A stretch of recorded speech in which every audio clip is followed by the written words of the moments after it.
കത്രക്കടവിൽ ഒരു കുഴിയുണ്ടായിരുന്നു.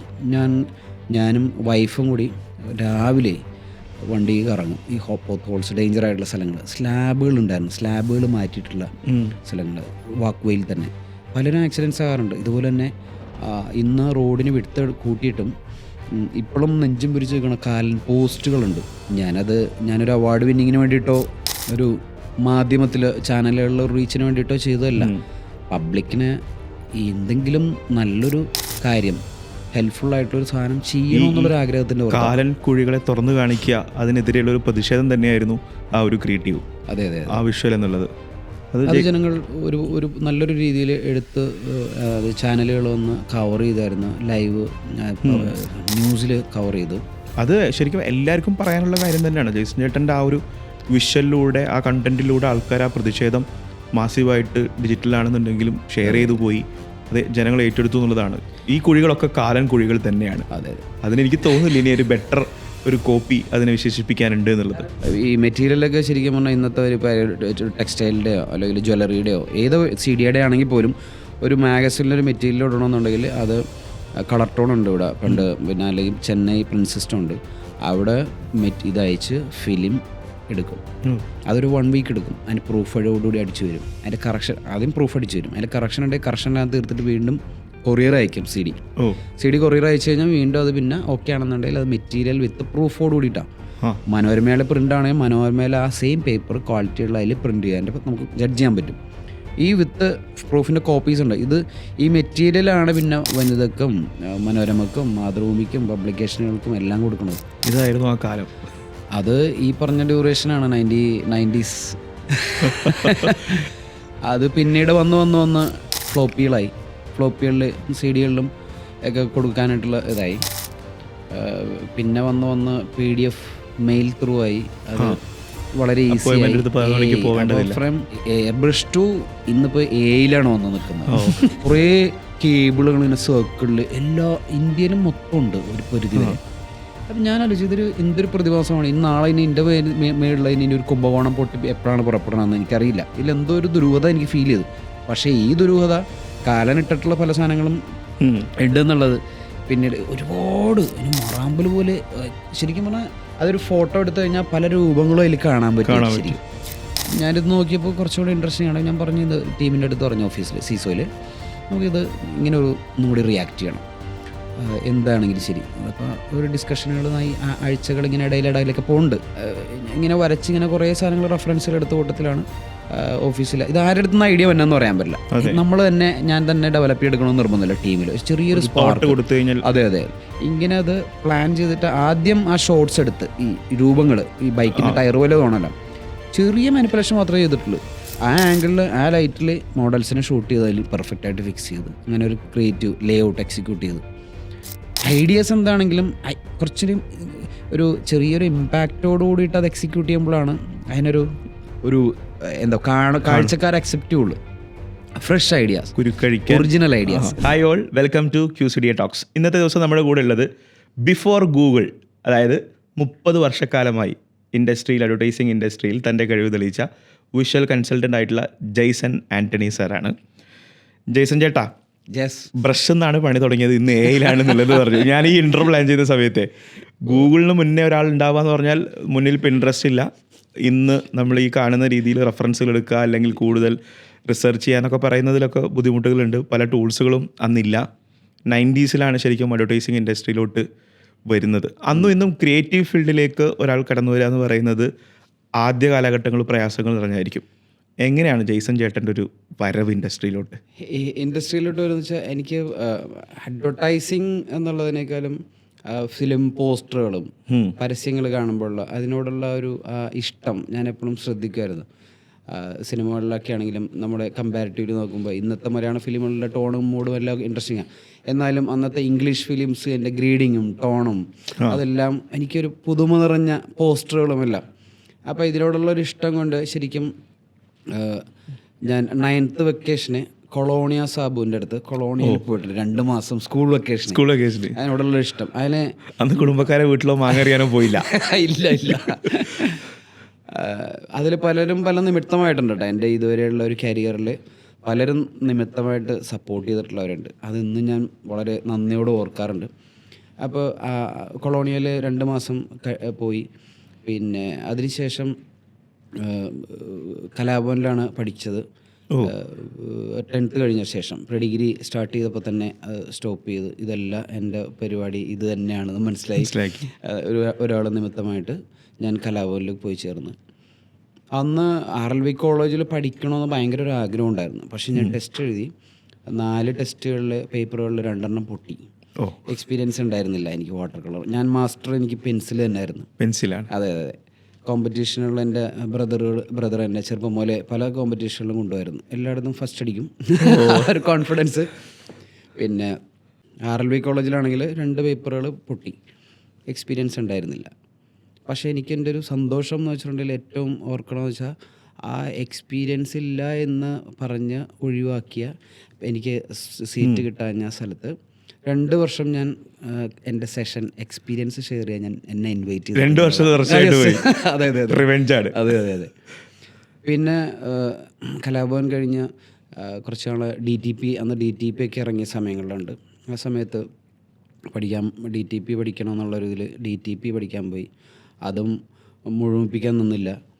Page maker അന്നത്തെ ആളുകൾക്കറിയാം, page maker ഭയങ്കര ചലഞ്ചിങ് അല്ല, ടൈപ്പോ സെറ്റിംഗ് ഒക്കെ യൂസ് ചെയ്യണം. കോറൽ ഡ്രോ ആണ് കുറച്ചും കൂടി ക്രിയേറ്റീവായി എന്തെങ്കിലും ചെയ്യാൻ പറ്റുന്നത്, ഇന്നത്തെ ഇല്ലസ്ട്രേറ്റർ പോലെ. അപ്പോൾ ഞാൻ പേജ് മേക്കർ പഠിപ്പിക്കുമ്പോൾ എൻ്റെ അപ്പുറത്തെ കോറൽ ഡ്രോ ക്ലാസ് എടുക്കണമായിരിക്കും എൻ്റെ ഇടങ്ങാനായിട്ട് ഞാൻ നോക്കി ചെയ്യണത്. അപ്പോൾ പിന്നെ ഷോർട്ട് ടൈമിൽ ഒരു ദിവസം അവിടുത്തെ ഡിസൈനർ പ്രവീണില്ല. അപ്പോൾ അവിടെ അന്ന് ഹെഡ്ലൈൻ എന്ന് പറഞ്ഞൊരു ഏജൻസിയുടെ രഘുലാൽ സാറുണ്ട്. അപ്പോൾ പുള്ളി അന്ന് ഇത് എന്തോ ഒരു പ്രിൻ്റ് എടുക്കാനോ ചെയ്യിപ്പിക്കാനോ വന്ന ഒരു ചെറിയൊരു സിമ്പിൾ ലോഗോയാണ്. അപ്പം ഞാൻ പറഞ്ഞു ഞാനൊന്ന് ട്രൈ ചെയ്യാം. എന്നാൽ പ്രവീൺ ഡിസൈനർ ഇല്ല, മെയിൻ ഡിസൈനർ ഇല്ല, പുള്ളിക്ക് കോറൽ ഡ്രോ അറിയുള്ളൂ. അപ്പോൾ ഒരു 2 ആഴ്ച കൊണ്ട് ഞാൻ ഈ സാധനം ഇങ്ങനെ ചെറിയ പരിപാടികൾ ടൂൾസൊക്കെ നോട്ട് ചെയ്ത് വെച്ചിട്ടുണ്ടായിരുന്നു, ഗിലവിൻ്റെ പോലെ. അപ്പോൾ അന്ന് പുള്ളി വന്നപ്പോൾ ഞാൻ പറഞ്ഞു ഞാനൊന്ന് ട്രൈ ചെയ്ത് നോക്കട്ടെ എന്ന് പറഞ്ഞു. അത് ഒരു കണക്കിന് ഒപ്പിച്ചു കൊടുത്തപ്പോൾ പുള്ളി ഭയങ്കര ഹാപ്പിയായി. എമർജൻസി കേസ് എന്തോ ആയിരുന്നത്, വേറൊരു ഓപ്ഷൻ ഉണ്ടായിരുന്നില്ല. തട്ടിക്കൂട്ടി ഞാൻ ഒപ്പിച്ചു കൊടുത്തു. ആ പ്രിൻ്റ് എടുക്കാൻ എനിക്കറിയില്ല. എന്നിട്ട് അത് ആരോ വെച്ച് സപ്പോർട്ടൊക്കെ ചെയ്ത്. നെക്സ്റ്റ് ഡേ എനിക്ക് മൈക്കിൾ സാറും പുള്ളിയും കൂടെ വന്ന് ചിരിച്ചിട്ടുണ്ടെങ്കിൽ എന്നിട്ട് ചോദിച്ച് പോരുന്നോ എൻ്റെ കൂടെ എന്ന് ചോദിച്ചു. അത് നെക്സ്റ്റ് ഡേ പോലെ എനിക്ക് കട്ട് ആൻഡ് പേസ്റ്റ് ആർട്ടിസ്റ്റായിട്ട് ജോലിയായിട്ട്. അതെ, അവിടെ പേജ് മേക്കർ പഠിക്കാൻ പോയതാണ്. അന്നൊരാൾ അവധിയായപ്പോ പകരക്കാരനായിട്ട് ഒരു ലോഗോയിൽ കൈവച്ച് തുടങ്ങി. പിറ്റേ ദിവസം അപ്പോയിൻമെന്റ് ലെറ്റർ ആണ്. മറ്റേ ദോശ ഉണ്ടാക്കി ചോദിക്കണ. അങ്ങനെ എൻ്റെ കരിയർ സ്റ്റാർട്ട് ചെയ്തത്. അങ്ങനെ പലരും ഇന്ന് പല ഫേമസ് ആയിട്ടുള്ളവരും, ഇപ്പോൾ ജ്യോതി എൻ്റർപ്രൈസസിൻ്റെയൊക്കെ ഓണർ പൗലോസ് ചേട്ടനും ദേവരാജ് ചേട്ടനും ടെനിയും വിൽസൺ ചേട്ടനും ഓർക്കാൻ ഒരു നിര തന്നെയുണ്ട് എന്നെ ഇതുവരെയും എത്തിയതിൽ സപ്പോർട്ട് ചെയ്തതിൽ. അവിടെ നിന്നാണ് ഓരോ സ്റ്റെപ്പ് ബൈ സ്റ്റെപ്പായിട്ട് ഓരോ ചെറിയ ഏജൻസികൾ, ഓരോ ഏജൻസികളിലേക്ക് ചാടുമ്പോഴും ഞാൻ ആലോചിച്ചു അവിടെ ഒരു സീനിയർ ആർട്ട് ഡയറക്ടർ ഉണ്ടാവും. അപ്പോൾ പുള്ളിയുടെ നിന്ന് എന്തെങ്കിലും കുറച്ച് അടവുകളൊക്കെ പഠിക്കാം. പക്ഷെ അവിടെ ചെല്ലുമ്പോഴത്തേക്കും ഒരു സീസർക്ക് എന്ന് പറഞ്ഞ പോലെ ഒരു പർട്ടിക്കുലർ ലോഡ് നമുക്ക് എപ്പോഴും ഉണ്ടാവും. പിന്നീട് ചാലഞ്ചിങ് അല്ലാണ്ട് വരുമ്പോൾ പുതിയ ബ്രാൻഡ്, വലിപ്പമുള്ള ബ്രാൻഡുകൾ, നല്ല പ്രൊജക്റ്റ് എല്ലാം നല്ല പ്രൊജക്റ്റുകൾ തന്നെ ആക്കിയെടുക്കുകയാണ് നമ്മൾ. അപ്പോൾ കുറച്ചുകൂടി അതെ. അപ്പോൾ പുതുമയുള്ള ബ്രാൻഡുകൾ, ഇന്നോവേറ്റീവായിട്ടുള്ളത് ചെയ്യുക. അപ്പോൾ അങ്ങനെ ചാടി ഓരോ ഏജൻസികൾ മൂവ് ചെയ്യുമ്പോഴത്തേക്കും സാലറി സ്കെയിലിനനുസരിച്ച് മാറ്റങ്ങളുണ്ടാവും. ഞാനൊരിക്കലും ഒരു കംഫർട്ട് സോണിൽ ഇരിക്കുന്ന ഒരു ക്യാരക്ടറല്ല. എപ്പോഴും ഇങ്ങനെ അൺകംഫർട്ടായിട്ട് ഇരിക്കുക എന്നുള്ള. എന്നാലേ കംഫർട്ട് സോണിൽ ഇരുന്ന് കഴിഞ്ഞാൽ നമ്മളുടെ കരിയർ ഗോപിയ. പിന്നീടത് പേസ്ഡ് ഡൈസിങ്, Surabhi communication, Stark, Cochin Stark. അതിനുശേഷം പിന്നെ മൈത്രിയിൽ ഒരു 10 വർഷത്തോളം ഉണ്ടായിരുന്നു. പല ബ്രാൻഡുകളും ഹാൻഡിൽ ചെയ്തിട്ടുണ്ട്. അവിടെ നിന്നും വീണ്ടും ഒരു സീനിയർ പോസ്റ്റിലേക്ക് സ്റ്റാർക്ക് ട്രിവാൻഡ്രം ഹെഡ് ഓഫീസിലേക്ക്. അവിടെ നിന്ന് പല നാഷണൽ ബ്രാൻഡുകളും പല ഇൻ്റർനാഷണൽ ബ്രാൻഡുകളും ഈ സമയങ്ങളിൽ ഒരു പരിധിവരെ കേരള അവാർഡ്സും നാഷണൽ അവാർഡ്സും പല ഇൻ്റർനാഷണൽ അവാർഡ്സുകളും എല്ലാം തേടി വന്നു. അതെ. പിന്നെ 2012 13 തോന്നുന്നു, 2 വർഷം അടുപ്പിച്ച് director of the south India win ചെയ്തിട്ടുണ്ട്. ആ സമയങ്ങളിലൊക്കെ നല്ല ചാലഞ്ചിങ് ആയിട്ടുള്ള ഇൻട്രസ്റ്റിങ്. ആ സമയങ്ങളിലല്ല, ഏത് സമയങ്ങളിലും ഞാൻ റെഡിയാണ്, ഇപ്പോഴും റെഡിയാണ്. പിന്നെ അതിനുശേഷം അതും എനിക്ക് കുറച്ച് ചാലഞ്ചിങ് ആയിട്ട് തോന്നുന്നത് വേറെ എന്തെങ്കിലും ഡിഫറെൻ്റ് ആയിട്ടില്ല. കാരണം അത് വലിയ കാലയളവുകളാണ്, ഡ്യൂറേഷനിലാണ് അവിടെ എല്ലാം വർക്ക് ചെയ്തിട്ടുള്ളത്. 10 വർഷത്തോളം വർക്ക് ചെയ്തിട്ടുണ്ട്, 9-10 വർഷത്തോളം. അപ്പോൾ ഒരു പുതുമ, ചാലഞ്ചിങ്, ഇന്നോവേഷൻ വീണ്ടും ഇറങ്ങി. ഞാൻ കുറച്ച് നാൾ ഒരു ബ്രേക്ക് എടുത്ത് അതിനുശേഷം പിന്നെ പോപ്കോൺ ക്രിയേറ്റീവ്സ് സ്റ്റാർട്ട് ചെയ്ത് 2016. അതിനുശേഷം പിന്നെ അതും കുറച്ച് കഴിഞ്ഞ് ഒരു 6 വർഷം ചലഞ്ചിങ് അല്ലാതെ എനിക്ക് തോന്നിയപ്പോൾ എന്തെങ്കിലും പിന്നെ ക്ലേ ഫിംഗേഴ്സിൽ പോട്ടറി പഠിക്കാനാണോ ഇത്തരം കുറേ വട്ടുകളുണ്ട്. എല്ലാ സമയത്തും പഠിക്കാൻ വേണ്ടിയിട്ടാണ് ഇത് പോകുന്നത്.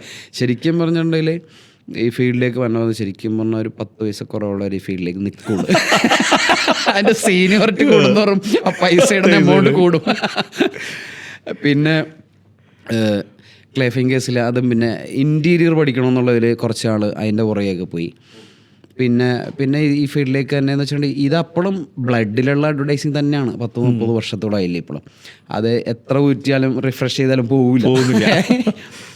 പിന്നെ അതിനുശേഷം സീസോ അപ്പോഴും പാരലലി ഉണ്ട്. ഞാനത് ഒന്നുകൂടി പൊടി തട്ടിയെടുത്തതെന്ന് വെച്ചിട്ടുണ്ടെങ്കിൽ എനിക്ക് വിഷ്വലുകൾ ഭയങ്കര ഇഷ്ടമുള്ളതാണ്. അപ്പോൾ അതിൻ്റെ പുറകെ ആ ഒരു visual content creation, visual consultant, ഒരു പുതിയൊരു റൂട്ട് ഈ ഫീൽഡിൽ ഞാൻ തന്നെ ഒന്ന് ട്രൈ ചെയ്ത് ഡെവലപ്പ് ചെയ്തെടുത്ത് ദൈവം സഹായിച്ചിട്ട് അത് നല്ല രീതിയിൽ സക്സസ് ആയിട്ട് പോകുന്നുണ്ട്. എങ്ങനെയാണ് ആ ഒരു അഡ്വർടൈസിങ്ങിൽ ഇങ്ങനെ ഒഴുകി ഇങ്ങനെ പോയിക്കൊണ്ടിരിക്കണം. എനിക്കിത് കേട്ടപ്പോൾ മനസ്സിലായത്, നമ്മൾ ഈ കഴിഞ്ഞ എല്ലാ ദിവസങ്ങളിലും അല്ലെങ്കിൽ എല്ലാ വർഷങ്ങളിലും ജേസൺ പുതിയതിങ്ങനെ പഠിച്ചുകൊണ്ടിരിക്കുക, പുതിയതിങ്ങനെ പരീക്ഷിച്ചുകൊണ്ടിരിക്കുക എന്നുള്ളതാണ്. ഈ കാലത്തിൻ്റെ ഇടയിൽ ഈ പറഞ്ഞ അവാർഡ്സുകൾ മുഴുവൻ നേടിയെടുത്തപ്പോഴും മെഗാസ്റ്റാർ മമ്മൂട്ടിയുടെ കൂടെയും മോഹൻലാലിൻ്റെ കൂടെയും മഞ്ജു വാര്യരുടെ കൂടെയും ദുൽഖർ സൽമാൻ്റെ കൂടെയും മാസിഫിയുടെ കൂടെയും ശോഭനയുടെ കൂടെയും പറഞ്ഞാൽ തീരാത്ത അത്രയും വലിയ ലിസ്റ്റാണ്. നേരത്തെ ബ്രാൻഡുകളുടെ കേസും പറഞ്ഞു.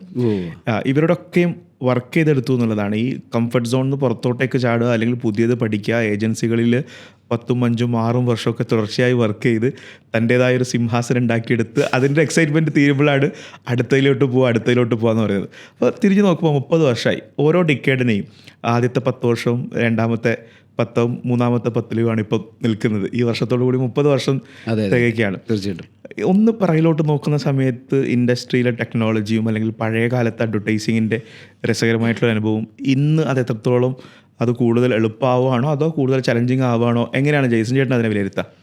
എന്നെ സംബന്ധിച്ചിടത്തോളം കൂടുതൽ എളുപ്പമാണ് ആവുന്നത്. പണ്ടത്തെ ഇതിനനുസരിച്ച് നോക്കുമ്പോൾ ഫ്രം എയർ ബ്രഷ് അന്ന് ഹെഡ്ലൈൻ എന്ന് പറഞ്ഞ സ്ഥാപനത്തിൽ സ്റ്റാർട്ട് ചെയ്യുമ്പോഴും എയർ ബ്രഷ് കൊളോണിയൽ വർക്ക് ചെയ്യുമ്പോഴും കംപ്രസർ ഉപയോഗിച്ചിട്ട് പെർസെൻറ്റേജുകൾ കാൽക്കുലേറ്റ് നോക്കി ഗസ് ചെയ്ത് അതിന് കോഡ് ഉണ്ടാവും, കളർ കോഡ് ബുക്ക് ഉണ്ടാവും. അതിൽ നോക്കി അതിൻ്റെ പെർസെൻറ്റേജ് ബൈ ഹാർട്ട് എല്ലാ അന്നത്തെ ഡയറക്ടേഴ്സിന് അറിയാൻ പറ്റും. അപ്പോൾ ആ ഒരു പോസ്റ്ററോ അല്ലെങ്കിൽ ഒരു മെറ്റീരിയൽ എന്തെങ്കിലും ഡെവലപ്പ് ചെയ്യണമെന്നുണ്ടെങ്കിൽ ഈ ലോഗോ ചെയ്യുകയാണെങ്കിൽ പോലും ഇത് ഓരോന്ന് ലെയറുകളായിട്ട് മാസ്ക് ചെയ്ത് ഗണ്ണ് വെച്ച് സ്പ്രേ ഫിനിഷ് കൈപ്പണിയാണ് ശരിക്കും. സീരിയസ് ആയിട്ട് ഒരു ലോഗോയോ ഒരു ബ്രോഷറിൻ്റെ കവറൊക്കെ ഡെവലപ്പ് എടുക്കുമ്പോഴത്തേക്കും ഒരു ദിവസം ഫുൾ ഡേ എടുക്കും.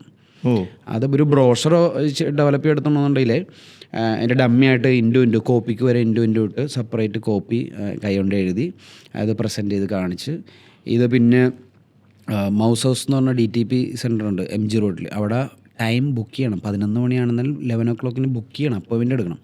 എന്നിട്ട് അവിടെ പോയിട്ട് ആ മാറ്റർ അവിടെ പുള്ളിനെ കൊണ്ട് ടൈപ്പ് ചെയ്യിപ്പിച്ച് ഇത്ര സെൻറ്റിമീറ്റർ മറ്റേ ബോക്സ് അലൈൻമെൻ്റ് ആണെങ്കിൽ ബോക്സ് അലൈൻമെൻറ്റ്, ലെഫ്റ്റ് അലൈൻമെൻറ്റ് ഒരു A4 പേപ്പറിൽ പ്രിൻ്റ് എടുക്കുക.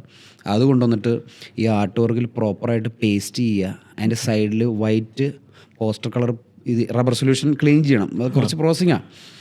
എന്നിട്ട് സ്കാൻ ചെയ്യുമ്പോൾ ബ്ലാക്ക് ലൈൻ വരാണ്ടിരിക്കാൻ വേണ്ടിയിട്ട് അതിൻ്റെ സൈഡിൽ വൈറ്റ് പോസ്റ്റർ കളർ വെച്ച് ഇത് എഫർട്ടാണ്.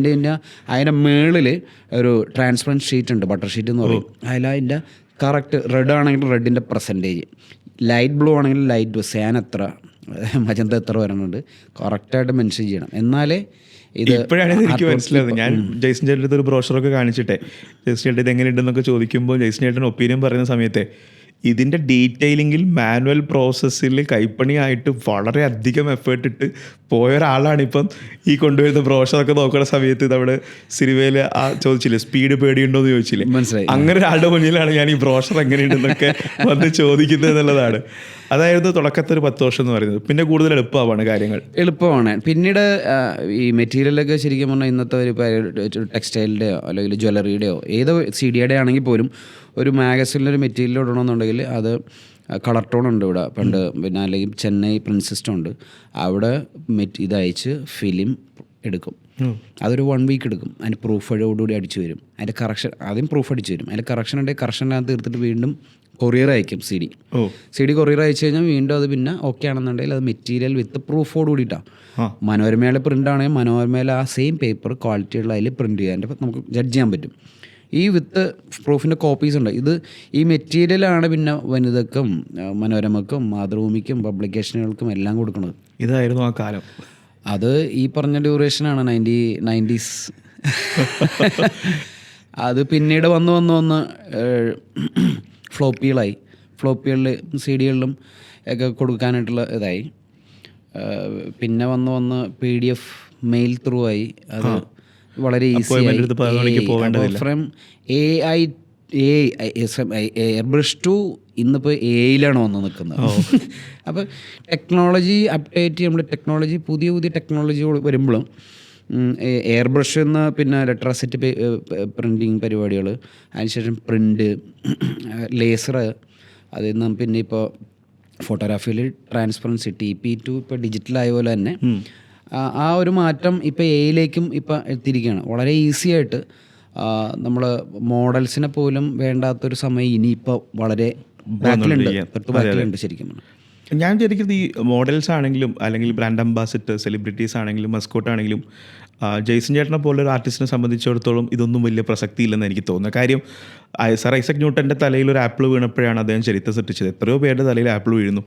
നമ്മളൊക്കെ എല്ലാ ദിവസവും കുഴിയിൽ വീഴാറുണ്ട് വണ്ടിയിൽ പോകുന്ന സമയത്ത്. പക്ഷേ ജെയ്സൺ ചേട്ടൻ വണ്ടിയിൽ പോകുന്ന സമയത്ത് കൊച്ചിയിലെ കുഴിയിൽ വീണ സമയത്ത് അതൊരു അവാർഡ് വിന്നിങ് ആയിട്ടുള്ള ക്യാമ്പയിനായിട്ട് മാറി. ആ കുഴിയുടെ ഒരു ക്യാമ്പയിൻ. അതുപോലെ തന്നെ ഞങ്ങൾ എല്ലാ ദിവസവും റോഡ് സൈഡിൽ കാണുന്നതാണ് ഈ കുരുങ്ങി മുറുകി നിൽക്കുന്ന വളരെ കോംപ്ലിക്കേറ്റായി നിൽക്കുന്ന ഇലക്ട്രിക് പോസ്റ്റുകളുടെ കേബിളുകളൊക്കെ കിടക്കുന്നത്. അതിൽ നിന്നും ജെയ്സൺ ചേട്ടൻ ഒരു ക്രിയേറ്റീവായിട്ടുള്ള ക്യാമ്പയിൻ ഉണ്ടാക്കി. ഈ 2 ക്യാമ്പയിനുകളും മുഴുവൻ മലയാളീസും കണ്ട ക്യാമ്പയിൻസാണ്. അല്ലെങ്കിൽ നാഷണൽ വൈഡ് തന്നെ ആ ക്രിയേറ്റീവ്സുകൾ ഡിസ്കസ് ചെയ്യപ്പെട്ട അവാർഡ് വിൻ ചെയ്യപ്പെട്ട 2 ക്യാമ്പയിൻസുകളാണ്.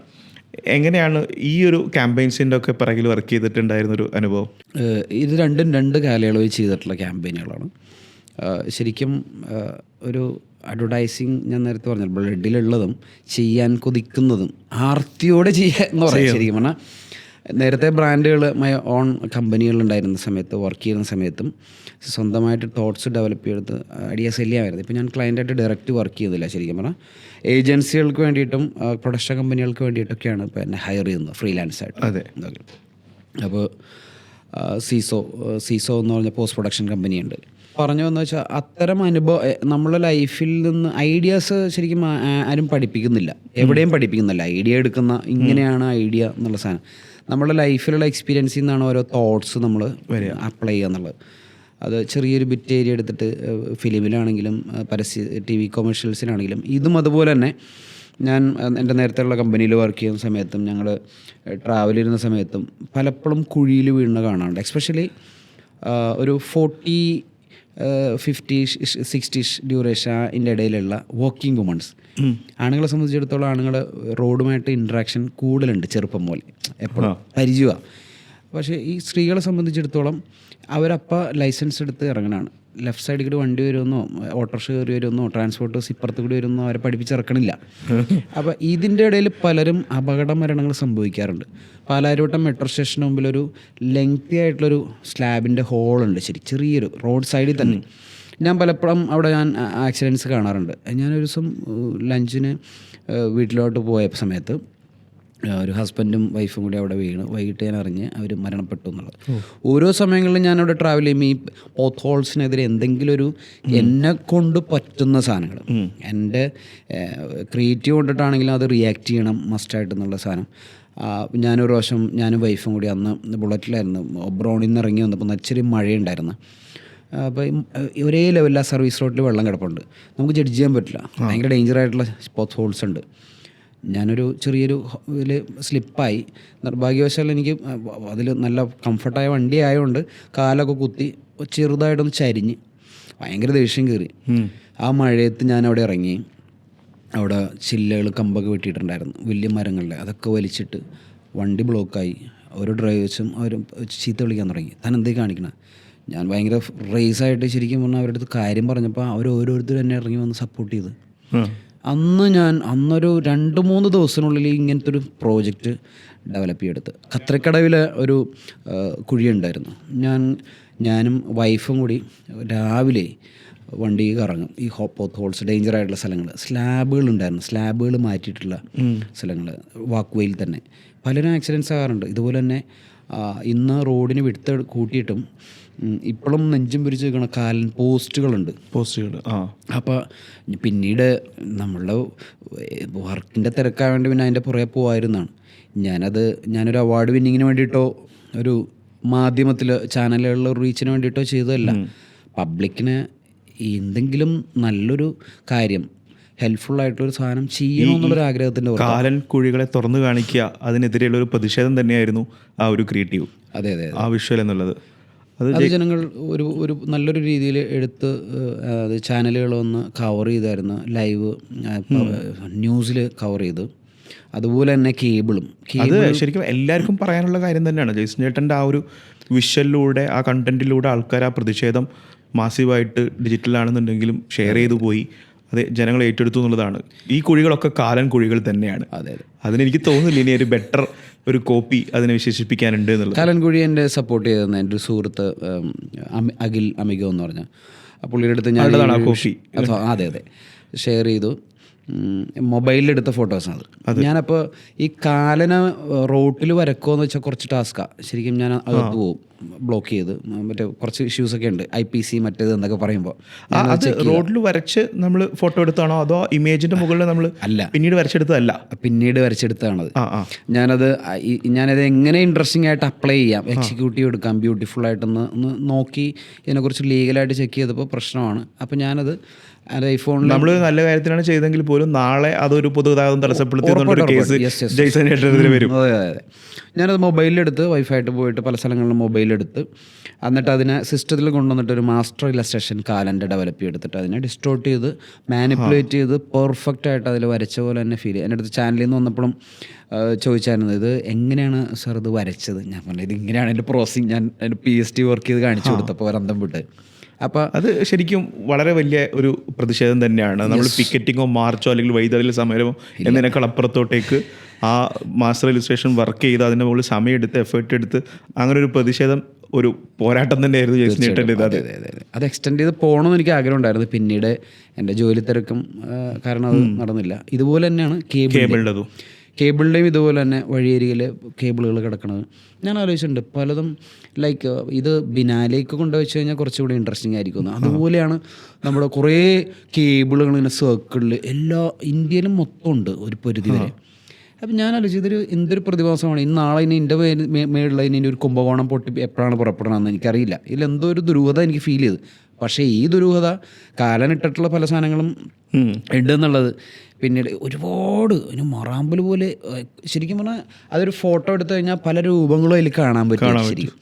അപ്പം ഞാനിത് നോക്കിയപ്പോൾ കുറച്ചുകൂടി ഇൻട്രസ്റ്റിംഗ് ആണ്. ഞാൻ പറഞ്ഞു ഇത് ടീമിൻ്റെ അടുത്ത് പറഞ്ഞു ഓഫീസിൽ സീസോയിൽ നമുക്കിത് ഇങ്ങനെ ഒന്നും കൂടി റിയാക്ട് ചെയ്യണം എന്താണെങ്കിലും ശരി. അപ്പോൾ ഒരു ഡിസ്കഷനുകളായി ആഴ്ചകൾ ഇങ്ങനെ ഇടയിലൊക്കെ പോകുന്നുണ്ട്. കണ്ടിന്യൂസ് ഇതിൻ്റെ മേളിലിരിക്കണമല്ല, വർക്കിൻ്റെ ഇടയിൽ ഡിസ്കസ് ചെയ്യാറുണ്ട്. ചായ കുടിക്കാൻ ഞങ്ങൾ പോകുമ്പോഴത്തേക്ക് ഡിസ്കസ് ചെയ്യാറുണ്ട്, ബ്രെയിൻ സ്റ്റോം ചെയ്യാറുണ്ട്. അപ്പോൾ ഇങ്ങനെ വരച്ചിങ്ങനെ കുറേ സാധനങ്ങൾ റെഫറൻസുകൾ എടുത്ത കൂട്ടത്തിലാണ് ഓഫീസിൽ ഇത് ആരുടെ അടുത്ത് നിന്ന് ഐഡിയ വന്നെന്ന് പറയാൻ പറ്റില്ല. നമ്മൾ തന്നെ ഞാൻ തന്നെ ഡെവലപ്പ് ചെയ്തെടുക്കണമെന്ന് നിർബന്ധമില്ല. ടീമിൽ ചെറിയൊരു സ്പാർക്ക് കൊടുത്തു കഴിഞ്ഞാൽ അതെ. അപ്പോൾ ഒരു സൈക്കിളിൻ്റെ പോലെ ഒരു സാധനം ഓഫീസിൽ ഷിജോ കാണിച്ചപ്പോഴത്തേക്ക് എനിക്ക് അതിൽ നിന്ന് വേറൊരു മൂഡ് തോന്നി. അങ്ങനെയാണ് ഈ ഇത് ഇവോൾവ് ചെയ്ത് വന്നത്. അപ്പോൾ പിന്നെ എൻ്റെ സുഹൃത്തുക്കൾ സ്വരൂപ് കല്ലട, പുള്ളിക്കാരൻ്റെ മോള്, പിന്നെ ഓഫീസിലെ പയ്യൻ, അങ്ങനെ അവരെയൊക്കെ എടുത്തു വെച്ചിട്ട് ഒരു സാധനം. അപ്പോഴത്തേക്കും അദ്വൈത് ഷൈൻ എന്ന് പറഞ്ഞ എൻ്റെ സുഹൃത്ത്, എല്ലാവരും സുഹൃത്തുക്കളാണ്, ഫോട്ടോഗ്രാഫേഴ്സും ഏജൻസികൾ നടത്തുന്നവരും ഓണേഴ്സും CD-കളും എല്ലാ. അപ്പോൾ അതിൻ്റെ അടുത്ത് ആ സമയത്ത് പറഞ്ഞ് അതിശയമായിട്ട് പറഞ്ഞപ്പോൾ പുള്ളി സപ്പോർട്ട് ചെയ്യാമെന്ന് പറഞ്ഞു. പുള്ളി അത് നടന്ന് പല ഷോട്ട്സും എടുത്ത് ഞാനും ചിലപ്പോൾ കൂടെ പോകാറുണ്ട്, പോയെടുത്ത് ഇങ്ങനെ അത് പ്ലാൻ ചെയ്തിട്ട് ആദ്യം ആ ഷോട്ട്സ് എടുത്ത് ഈ രൂപങ്ങൾ ഈ ബൈക്കിൻ്റെ ടയർ പോലെ തോന്നല്ലോ ചെറിയ മാനിപ്പുലേഷൻ മാത്രമേ ചെയ്തിട്ടുള്ളൂ. ആ ആംഗിളിൽ ആ ലൈറ്റിൽ മോഡൽസിനെ ഷൂട്ട് ചെയ്തതിൽ പെർഫെക്റ്റായിട്ട് ഫിക്സ് ചെയ്ത് അങ്ങനെ ഒരു ക്രിയേറ്റീവ് ലേ ഔട്ട് എക്സിക്യൂട്ട് ചെയ്തു. ഐഡിയാസ് എന്താണെങ്കിലും കുറച്ചൊരു ഒരു ചെറിയൊരു ഇമ്പാക്റ്റോട് കൂടിയിട്ട് അത് എക്സിക്യൂട്ട് ചെയ്യുമ്പോഴാണ് അതിനൊരു ഒരു എന്താ കാഴ്ചക്കാർ അക്സെപ്റ്റ് ചെയ്യുള്ളൂ. ഫ്രഷ് ഐഡിയാസ്, ഒറിജിനൽ ഐഡിയാസ് അല്ലേ? അതെ, ഒറിജിനൽ ഐഡിയാസ്. Original ideas. അതെ, ഈ ഒറിജിനൽ ഐഡിയാസ് പറഞ്ഞപ്പോഴാണ് നമ്മൾ ആദ്യത്തെ ഒരു 10 വർഷക്കാലം പിന്നീട് ടെക്നോളജി അല്ലെങ്കിൽ നമ്മൾ കൂടുതൽ ഈ DTP അല്ലെങ്കിൽ മൾട്ടിമീഡിയ, ഈ പറയുന്ന പേജ് മേക്കർ അല്ലെങ്കിൽ ഇല്ലുസ്ട്രേറ്റർ, അങ്ങനെ കുറേ അധികം കാര്യങ്ങളിലേക്ക് പോയി. പ്രിൻറ്റിങ് ടെക്നോളജിയിൽ മാറ്റങ്ങൾ വന്നു, ഒക്കെയും വന്നു. ഇപ്പം നടന്നുകൊണ്ടിരിക്കുന്ന ഒരു വർഷം എന്ന് പറയുന്നത് വലിയ റെവല്യൂഷൻസ് നടന്നുകൊണ്ടിരിക്കുന്ന ഒരു സമയമാണ്. അതെ, ഒത്തിരി പേർക്ക് ഇന്ന് ക്രിയേറ്റീവായിട്ടുള്ള ഫീൽഡിലേക്ക് കടന്നു വരുന്നു.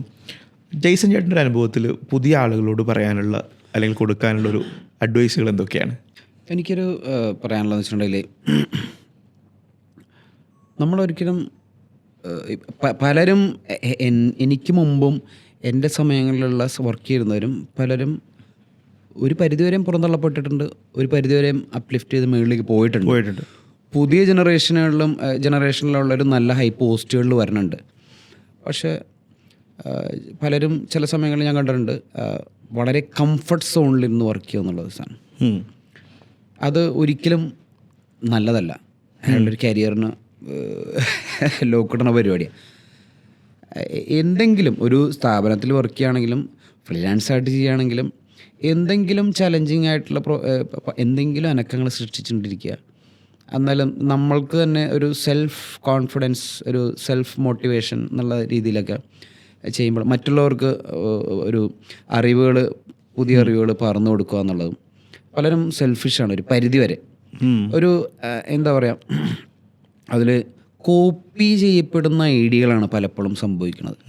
അതായത് ഞാനൊക്കെ വർക്ക് ചെയ്യുന്ന സ്റ്റാർട്ട് ചെയ്ത സമയങ്ങളിൽ റെഫറൻസുകളുടെ അഭാവം എന്ന് വെച്ചിട്ടുണ്ടെങ്കിൽ ലൈബ്രറി പോയിട്ട് ഫോറിൻ മാഗസിൻസ് എടുത്തുകൊണ്ട് വന്ന് റെഫറൻസ് നോക്കി പല സെക്കൻഡ് ഹാൻഡ് ബുക്കുകളും സ്ട്രീറ്റിൽ കിട്ടുന്ന സാധനങ്ങളെടുത്ത് അത് കീറി റെഫറൻസുകളൊക്കെ വെച്ചിട്ടൊക്കെയാണ് റെഫറൻസ് നോക്കിയിരുന്നത്. ഓരോന്നിനും ഓരോ ഫയലുകളുണ്ടായിരുന്നു. അതിനൊരു അധ്വാനം ഉണ്ടായിരുന്നു. അതെ, തീർച്ചയായിട്ടും. എൻ്റെ ഡ്രോയിന് പല ഫയലുകളുണ്ട്. Illustration file, visual files, yes, അതൊക്കെ കീറി ഞാൻ വെക്കുമായിരുന്നു. എവിടെയെങ്കിലും നോട്ടിലാണെങ്കിൽ ബുക്ക് ചെയ്യുന്ന നോട്ടിൽ കീറി വെക്കുന്നത്. കാരണം നല്ല അത് വേറെ എവിടെയും അവൈലബിൾ ആയിരിക്കില്ല. അപ്പോൾ ഇന്നും ഞാനത് കീപ്പ് ചെയ്യുന്നുണ്ട്. ഇന്ന് എൻ്റെ സിസ്റ്റത്തിൽ ഇലസ്ട്രേഷൻ ക്യാമ്പയിൻസും വിഷ്വൽ ഫോൾഡറുകളും ക്യാമ്പയിൻ ലേഔട്ട് എൻ്റെ ഫോൾഡറുകൾ പല ഫോൾഡറുകളാണ്. ഇമേജിൻ്റെയും ഡിഫറെൻറ്റ് ടൈപ്സ് ഇലസ്ട്രേഷൻ, ടൈപ്പോഗ്രാഫി, അപ്പോൾ ഇതൊക്കെ. അപ്പോൾ ഇന്ന് ശരിക്കും പറഞ്ഞാൽ ഒരുപാട് റെഫറൻസ് പിൻട്രസ്റ്റിൽ തന്നെ ഒരു വേൾഡാണ് ശരിക്കും. ഇറ്റ്സ് എ ഡിഫറെൻറ്റ് വേൾഡ് റെഫറൻസുകളുടെ ഈ കൈൻഡ് ഓഫ് റെഫറൻസ് നമുക്ക് അവിടെ നിന്ന് അവൈലബിളാണ്. അതുപോലെ പല സൈറ്റുകളുണ്ട്. പക്ഷേ ചില വില്ലന്മാർ ചെയ്യണമെന്ന് വെച്ചിട്ടുണ്ടെങ്കിൽ ന്യൂട്രൽ പുറത്തുള്ള രാജ്യങ്ങളിലെ റെഫറൻസുകൾ ഇവിടെ കോപ്പി പൂശിയിട്ട് അപ്ലൈ ചെയ്യുന്ന വെച്ചാൽ നമുക്കിത് കാണുമ്പോൾ അറിയാൻ പറ്റും ഇതെവിടെയോ നല്ല പരിചയം ഉണ്ടല്ലോ എന്നുള്ളത്. നല്ല പരിചയമുള്ള പോലത്തെ ഒരു സാധനം. അപ്പോൾ അതൊരു ഒറിജിനൽ ഐഡിയ ആയിരിക്കില്ല. നമ്മൾ ശരിക്കും പറഞ്ഞാൽ ഫിലിംസ് ഇതുപോലെ തന്നെയാണ്. ചെറിയ ത്രെഡുകൾ ബ്യൂട്ടിഫുള്ളായിട്ട് എക്സിക്യൂട്ട് ചെയ്യുന്നുണ്ട് ചില സിനിമകൾ, ഷോർട്ട് ഫിലിംസ് ആണെങ്കിലും. ഇതുപോലെ തന്നെ നമ്മളുടെ ആ ഒരു എക്സിക്യൂഷനിൽ എങ്കിലും കുറച്ചൊരു ഡിഫറൻസ്, ഇൻസ്പിറേഷന് വേണ്ടി മാത്രമാകുക റെഫറൻസ്, കോപ്പി ചെയ്യപ്പെടാനാകരുത് എന്നുള്ളതാണ് എനിക്ക് റിക്വസ്റ്റ് ചെയ്യാനുള്ളത്, അഡ്വൈസ് എന്നുള്ളത്. എന്നാലേ ഒരു ഒറിജിനൽ ഐഡിയ നമ്മൾ എഫർട്ട് ഇടുക, ടീം വർക്ക് ആയിട്ട് ഇടുക, ഒരു എലോണായിട്ട് വർക്ക് ചെയ്യാതെ ടീം വർക്ക്, കൈ ചുരുട്ടി പിടിക്കുമ്പോൾ അതിൻ്റെ പവർ വന്നത്. ടീം വർക്ക് ഇങ്ങനെ പിടിച്ച് കുത്തിക്കഴിഞ്ഞാൽ പവർ ഉണ്ടാവില്ല, ഇങ്ങനെ പിടിക്കണം. അത് ഞാൻ എപ്പോഴും കീപ്പ് ചെയ്യാറുണ്ടത്. എവിടെ കമ്പനിയിൽ വർക്ക് ചെയ്യണം, ഇന്ന് സീസോയിലാണെങ്കിലും എല്ലാവരും ഞാൻ കൂട്ടിപ്പിടിച്ചതിന് എൻ്റെ കൂടെ ഞാനടക്കം അവിടുത്തെ സ്റ്റാഫാണ്. അപ്പോൾ ടീം വർക്കിലാണ് ടീം വർക്കിൻ്റെ ഒരു പവർ വേറെ ശരിക്കും. അപ്പോൾ ആ ടീം വർക്ക് ബ്രെയിൻ സ്റ്റോം ചെയ്യുക, ഇൻട്രസ്റ്റിംഗ് ആയിട്ട് പൊളിറ്റിക്സ് ഉണ്ടാക്കാതെ, പൊളിറ്റിക്സിൽ ഇൻവോൾവ് ആകാതെ വളരെ കെയർഫുള്ളായിട്ട് നല്ല ഒറിജിനൽ ഐഡിയാസ് ഡെവലപ്പ് ചെയ്തെടുക്കുക, ഒറിജിനൽ എക്സിക്യൂഷൻ ചെയ്യുക. എന്നാൽ ക്ലയൻറ്റും ജനങ്ങളും നെഞ്ചോട് ചേർത്ത് പിടിക്കും. എന്ത് ക്രിയേറ്റീവ് ആണെങ്കിലും, സിനിമയാണെങ്കിലും എന്താണെങ്കിലും. നമ്മളിപ്പോൾ ചെയ്യുന്ന പല പരസ്യങ്ങളും ഞാൻ കാണാറുണ്ട്, ഇപ്പോഴും കാണാറുണ്ട്, നേരത്തെയും ശ്രദ്ധിക്കാറുണ്ട്. ചിലത് ഞാൻ ഭയങ്കര സംഭവം ഒന്നല്ല ഞാൻ പറഞ്ഞത്, ഞാൻ അങ്ങനെ ജഡ്ജ് ചെയ്യാൻ ആരുമല്ല. എന്നാലും ചില എക്സിക്യൂഷൻ, ചില ഐഡിയാസ് നമ്മൾ ഭയങ്കര ഔട്ട് ഓഫ് ദ ബോക്സ് ആവും. ആ ബ്രാൻഡിന് പറ്റുന്ന ഒരു ഐഡിയ ആയിരിക്കില്ല ചിലപ്പോൾ, അല്ലെങ്കിൽ ആ ബ്രാൻഡിൻ്റെ കസ്റ്റമേഴ്സിനെ ഐഡൻറ്റിഫൈ ചെയ്യാവുന്ന ശ്രദ്ധിക്കാവുന്ന രീതിയിലുള്ള പരസ്യങ്ങളായിരിക്കില്ല. ഔട്ട് ഓഫ് ദ ബോക്സ് അതിഭാവനകളാകുമ്പോഴാണ് അത് ചിലപ്പോൾ ശ്രദ്ധിക്കപ്പെടാതെ പോകും. ഒന്ന് നന്നായിട്ട് സ്പെൻഡും ചെയ്തിട്ടുണ്ടാകും. പല ടി വി കൊമേഴ്ഷ്യൽസ് കാണാറുണ്ട്. ഞാനും വീട്ടിലിരിക്കുമ്പോൾ വൈഫായിട്ടിരുന്ന് ഞാൻ ചോദിക്കും, വൈഫിനോട് ചോദിക്കും എന്തെങ്കിലും മനസ്സിലായോ എന്ന് ചോദിക്കുമ്പോഴത്തേന് എനിക്കൊന്നും മനസ്സിലായില്ല എന്ന് പറയും. ജെയ്സൺ ചേട്ടൻ ഒരു പ്രയോറിറ്റി എപ്പോഴും ഇത് കാണുന്ന ഒരു വലിയ ലോകം അല്ലെങ്കിൽ അതിൻ്റെ ബയ്യർ പേഴ്സൺ, ഒരു ബ്രാൻഡിൻ്റെ കസ്റ്റമേഴ്സ് ഇതായിരിക്കുമെന്ന് ഞാൻ വിശ്വസിക്കുകയാണ്. കാര്യം ഒരു ക്ലയൻറ്റ് ഏജൻസി ഇപ്പോൾ വർക്ക് ചെയ്യുന്നത് മുഴുവൻ അങ്ങനെയാണ്. ഇപ്പം ടീം വർക്കിലും അതുപോലെ തന്നെ ഓരോ കൂടെ വർക്ക് ചെയ്യുന്ന ആൾക്കാരെ വിശ്വസിച്ച് അതിനകത്ത് ഒട്ടും സെൽഫിഷ് അല്ലാതെ പരസ്പരം കാര്യങ്ങൾ ഡിസ്കസ് ചെയ്ത് പോകുന്ന ഒരാളായതുകൊണ്ടാണ് ഇന്ന് കേരളത്തിലെ മിക്ക ഏജൻസികളോട് എപ്പോഴും വർക്ക് ചെയ്യാൻ പറ്റുന്നതും. അതുപോലെ ഞാൻ നോക്കുന്ന സമയത്ത് ജ്വല്ലറി ആണെങ്കിൽ ജെയ്സൺ ചേട്ടൻ കൈവെക്കാത്ത ജ്വല്ലറികളൊന്നുമില്ല. മലബാർ ഗോൾഡ്, ഭീമ, ജോസ് ആലുക്കാസ്, എല്ലാ ജ്വല്ലറികളുടെ കൂടെയും വർക്ക് ചെയ്യുന്നുണ്ട്. ഇപ്പം ഞാനൊക്കെ നേരിടുന്നൊരു ബുദ്ധിമുട്ട്, നമ്മൾ ഒരു സെഗ്മെൻറ്റിൽ ഒരു നീഷിലൊരു പ്രൊജക്റ്റ് എടുത്തു കഴിഞ്ഞാൽ പിന്നെ നമുക്ക് അതേ സെഗ്മെൻറ്റിൽ മറ്റൊരു ഇവൻതോ അവർ പരസ്പരം ഒരേ മാർക്കറ്റിലല്ലെങ്കിൽ പോലും നമ്മൾ ഒരേ ആൾക്കാരാണല്ലോ അതിൽ വർക്ക് ചെയ്യുന്നത്. പലപ്പോഴും ചില സിമിലാരിറ്റീസൊക്കെ അതിൻ്റെ അകത്ത് കിടന്നു വരും. അതുകൊണ്ട് തന്നെ നമുക്കത് ചെയ്യാമെന്ന് പറയുന്നതിലൊരു ചലഞ്ച് തന്നെയാണ് നമ്മുടെ കേസിൽ. പക്ഷേ ജെയ്സൺ ചേട്ടൻ ഏത് നീഷാണെങ്കിലും അല്ലെങ്കിൽ അതവരുടെ ഒരേപോലെയുള്ള പ്രൊജക്ട്സുകളാണെങ്കിൽ പോലും ഇതിലെല്ലാം സ്റ്റാൻഡ് ഔട്ട് ചെയ്യുന്ന രീതിയിലാണ് കാര്യങ്ങൾ ചെയ്യാറുള്ളത്. ഇതെങ്ങനെയാണ് സാധ്യമാക്കുന്നത്? അങ്ങനെ എല്ലാം ഭയങ്കര ഇമ്പാക്റ്റായിട്ട് ചെയ്യാൻ പറ്റണമെന്ന് നിർബന്ധമില്ല. പല സമയങ്ങളിലും ചില സമയത്ത് പക്ഷെ ഒന്നിൻ്റെയും നമുക്ക് കാണാനേ പറ്റില്ല. ഈവൻ അതിൽ കോമൺ ആയിട്ട് ജെയ്സൺ ചേട്ടൻ മാത്രമേ കാണാൻ പറ്റുള്ളൂ. അതും ഞങ്ങളെപ്പോലുള്ള BTS നോക്കുന്ന ആൾക്കാർക്കാണ് ഇത് മനസ്സിലാവുക. ഇത് ജെയ്സൺ ചേട്ടൻ്റെ വർക്കാണ്, അതിൻ്റെ പിറകിൽ കേട്ടസി അല്ലെങ്കിൽ ഇത് ജെയ്സൺ ചേട്ടൻ ഇതാണ്, അത് ജെയ്സൺ ചേട്ടൻ്റെ സീസോലോ അല്ലെങ്കിൽ കമ്പനി പ്രൊഫൈലൊക്കെയാണ് ഇത് മനസ്സിലാവുക. പക്ഷേ ഒരു ഓഡിയൻസ് പെർസ്പെക്റ്റീവിൽ ഇതൊരു കാരണവശാലും ഇതിൻ്റെ അകത്ത് ഒരെണ്ണം പോലും ഒരു അനുകരണമോ അല്ലെങ്കിൽ അതിൽ എന്തെങ്കിലും ഒരു സിമിലാരിറ്റി സാദൃശ്യങ്ങളൊന്നും കാണാൻ പറ്റില്ല. ഇത് ഓരോന്നും ഓരോ ആർട്ടാണ്, ഓരോ സെപ്പറേറ്റ് വർക്കുകളാണ്. ഇതെങ്ങനെയാണ് പോസിബിൾ ആക്കുന്നത്? ഇവിടെയുള്ള ചലഞ്ചിങ് എന്ന് വെച്ചാൽ, നേരത്തെ ഒരു കമ്പനിയിൽ വർക്ക് ചെയ്യുമ്പോൾ ഒരു ജ്വല്ലറി ഹാൻഡിൽ ചെയ്യാൻ പറ്റുള്ളൂ ആ കമ്പനിയിലാണ്, ഒരു ടെക്സ്റ്റൈൽ ഹാൻഡിൽ ചെയ്യാൻ പറ്റുള്ളൂ, മൾട്ടിപ്പിൾ ബ്രാൻഡ്സ് ഹാൻഡിൽ ചെയ്യാൻ പറ്റില്ല. അങ്ങനെയാണെങ്കിൽ പോലും ഒരു സിസ്റ്റർ കൺസേൺ ഏജൻസി ഉണ്ടാവും. ഈവൻ 2 ജ്വല്ലറി ഉണ്ടാവുമായിരിക്കുള്ളൂ. രണ്ട് ക്രിയേറ്റീവ് ഡയറക്ടേഴ്സ്, 2 ആർട്ട് ഡയറക്ടേഴ്സ് ടീമായിരിക്കും വർക്ക് ചെയ്യണം. ആ ഒരു ഡിഫറൻസ് അവർക്ക് കൊണ്ടുവരാൻ പറ്റും. മറ്റുള്ളവർ ഈ ബ്രാൻഡിൽ ഇൻവോൾവ് ആകില്ല. അങ്ങനെയാണ്. അപ്പോൾ ഇപ്പോൾ ഞാൻ ചെയ്യുന്നത് വെച്ചിട്ടുണ്ടെങ്കിൽ പല ഏജൻസികൾക്ക് വേണ്ടിയിട്ട് പ്രോജക്റ്റുകളിൽ ഇൻവോൾവ് ആകുകയാണ്. അപ്പോൾ പ്രൊഡക്ഷൻ കമ്പനികളിലാണെങ്കിലും പല ബ്രാൻഡുകൾ, ഡിഫറെൻറ്റ് ടീം, ഡിഫറെൻറ്റ് സെലിബ്രിറ്റികൾ, ഡിഫറെൻറ്റ് തോട്ട്സ്, ഡിഫറെൻറ്റ് ഫോട്ടോഗ്രാഫേഴ്സ് ആ ടീമാണെങ്കിലും എല്ലാം ടോട്ടലി ഡിഫറെൻ്റ് ആയിട്ടുള്ള ടീമാണ്. അപ്പോൾ അവരൊരു ത്രെഡ് ഡെവലപ്പ് ചെയ്തെടുത്തിട്ടുണ്ടാവും. ആർട്ട് സ്ട്രെങ്ത്ത് ഇല്ല എന്നുണ്ടെങ്കിലും ഇല്ലെങ്കിൽ ഒരു ത്രെഡ് ഡെവലപ്പ് ചെയ്തിട്ടുണ്ടെങ്കിൽ ഒരു ഒരു മോഡ് ബോർഡ് ഉണ്ടാവും. അതിന് അവർ അലോ ചെയ്യുകയാണെന്നുണ്ടെങ്കിൽ എനിക്ക് അത് നെക്സ്റ്റ് ലെവലിലേക്ക് കൊണ്ടുകൊണ്ട് പോകാനായിട്ട് ഞാൻ ആ പ്രോജക്റ്റിൽ എനിക്ക് എൻ്റേതായ ഒരു കോൺട്രിബ്യൂഷൻ വേണമല്ലോ. അവർ ചെയ്യുന്ന അങ്ങനെ തന്നെ കൊണ്ടുവരില്ല. അപ്പോൾ ഓരോ ഏജൻസികളുടെ ഓരോ ഐഡിയ, ഒരു എക്സിക്യൂഷൻ അത് അവർ ശ്രദ്ധിക്കാറുണ്ട് കെയർഫുള്ളായിട്ട്. അപ്പോൾ അത് അവിടെ ഒരു സിമിലാരിറ്റി വരാണ്ട് ഞാൻ നോക്കാറുണ്ട്. ഇപ്പം ചിലപ്പോൾ ലേഔട്ടിലെ സജഷൻസ് പലപ്പോഴും പണ്ടൊക്കെയാണെന്ന് വെച്ചിട്ടുണ്ടെങ്കിൽ ഒരു ബ്രാൻഡ് ചെയ്യുമ്പോൾ ലേഔട്ടിലൊരു പുതുമയുണ്ടാവും. ലൈക്ക് സ്കോഡയുടെ ലേഔട്ട് ആണെങ്കിൽ, പരസ്യങ്ങളാണെങ്കിൽ അതിൻ്റെ മുകളിലൊരു സ്ട്രിപ്പ്, അതിലൊരു കേർവ്, അവിടെ ആയിരിക്കും ആ ലോഗോ ഇരിക്കുന്നത്. കൺസിസ്റ്റൻ്റായിട്ട് ആ ടെംപ്ലേറ്റ് അവർ കീപ്പ് ചെയ്യുന്നുണ്ടാവും. ഇവിടെ എന്ന് വെച്ചാൽ ഇപ്പോൾ ചെയ്യുന്ന വെച്ചിട്ടുണ്ടെങ്കിൽ ഒരു വിഷ്വൽ, ഒരു ക്യാപ്ഷൻ എടുത്ത് വെക്കുക, ഒരു ലോഗോ പ്ലേസ് ചെയ്യുക. ആ ഒരു പ്രവണതയാണ് ഒരു പരിധി വരെ കേട്ടോ. നല്ല ക്രിയേറ്റീവ്സ് ഇറങ്ങണില്ലെന്നല്ല, നല്ല ക്രിയേറ്റീവ്സ് എഫർട്ട് ഇട്ട ആളുകൾ ഇറക്കാറുണ്ട്, നല്ല ആർട്ട് പീപ്പിൾ ഇറക്കാറുണ്ട്. ഇന്നും ഞാൻ കാണാറുണ്ട്. ഞാനത് വിലയിരുത്താറുണ്ട്. നല്ലതാണെങ്കിൽ നല്ലതാണെന്ന് അവരെ വിളിച്ച് പറയാറുണ്ട്. എല്ലാവരും ഒരു പരിധി വരെ സുഹൃത്തുക്കളായി. അപ്പോൾ ലേഔട്ടിൽ ശരിക്കും പറഞ്ഞാൽ പുതുമയെന്ന് വെച്ചിട്ടുണ്ടെങ്കിൽ നല്ല റെഫറൻസുകൾ എഫർട്ട് ഇട്ട് തന്നെ ഒരു സിമിലാരിറ്റി വരാത്ത രീതിയിൽ പല ബ്രാൻഡിനെ ഡിഫറൻഷിയേറ്റ് ചെയ്ത് നിർത്താനായിട്ട് ഞാൻ എപ്പോഴും ശ്രമിക്കാറുണ്ട്. അതിൻ്റെ പിന്നിൽ അതിൻ്റെ ഒരു ആൻസർ എന്ന് പറയുന്നത് എക്സ്ട്രാ എഫർട്ടാണ്, നോട്ട് ജസ്റ്റ് എഫർട്ട്. അത് ഭയങ്കര കെയർഫുൾ. എല്ലാത്തിനും ഒരുപോലെ ട്രീറ്റ് ചെയ്യാതിരിക്കുക, വരുന്ന ഓരോന്നിലും സംതിങ് ഡിഫറെൻ്റ് എന്താവും എന്നതിനെക്കുറിച്ചും അതിൻ്റെ പിറകിലുള്ള എഫേർട്ടുമാണ് ഇതിന് ഓരോന്നിനെയും ഡിഫറൻഷ്യേറ്റ് ചെയ്ത് നിർത്തുന്നത് എന്നുള്ളതാണ്. നമ്മൾ ഈ ബ്രാൻഡുകളുടെ ഒരു വിഷ്വൽ ഐഡൻറ്റിറ്റി, ഇതാണ് ജെയ്സൺ ചേട്ടൻ്റെ ഒരു കോർ ഏരിയ ഇപ്പോൾ വർക്ക് ചെയ്തുകൊണ്ടിരിക്കുന്നത്. ഇപ്പോൾ നമ്മുടെ മനസ്സിലൊരു പോപ്പിക്കൂട എന്ന് പറയുമ്പോൾ ഓർമ്മ വരുന്നൊരു ക്യാരക്ടറുണ്ട്, അല്ലെങ്കിൽ ഭീമ ജ്വല്ലറി എന്ന് പറയുന്ന സമയത്ത് ഓർമ്മ വരുന്നൊരു ക്യാരക്ടറുണ്ട്. മസ്കോട്ടായിട്ടുള്ള പല ഐഡൻറ്റിറ്റീസുകളും ക്യാരക്ടേഴ്സുകളും ആളുകൾ ബ്രാൻഡിങ്ങിലും ബിസിനസ്സുകൾ ഉപയോഗിക്കാറുണ്ട്. അതുപോലെ തന്നെ സെലിബ്രിറ്റീസുകളെയും നമ്മൾ ഉപയോഗിക്കാറുണ്ട്, ബ്രാൻഡ് അംബാസഡറായിട്ട് ഉപയോഗിക്കാറുണ്ട്. ഇന്നിപ്പോൾ AI ക്യാരക്ടേഴ്സും വന്നു. ഇത് മൂന്നിൻ്റെയും അല്ലെങ്കിൽ ഈ മൂന്നും ഒരുപോലെ ഉപയോഗിച്ച ആളാണ്, അല്ലെങ്കിൽ മൂന്നിൻ്റെയും മാറ്റങ്ങൾ കൃത്യമായി അറിയാവുന്ന ഒരാളാണ് ജെയ്സൺ ചേട്ടൻ.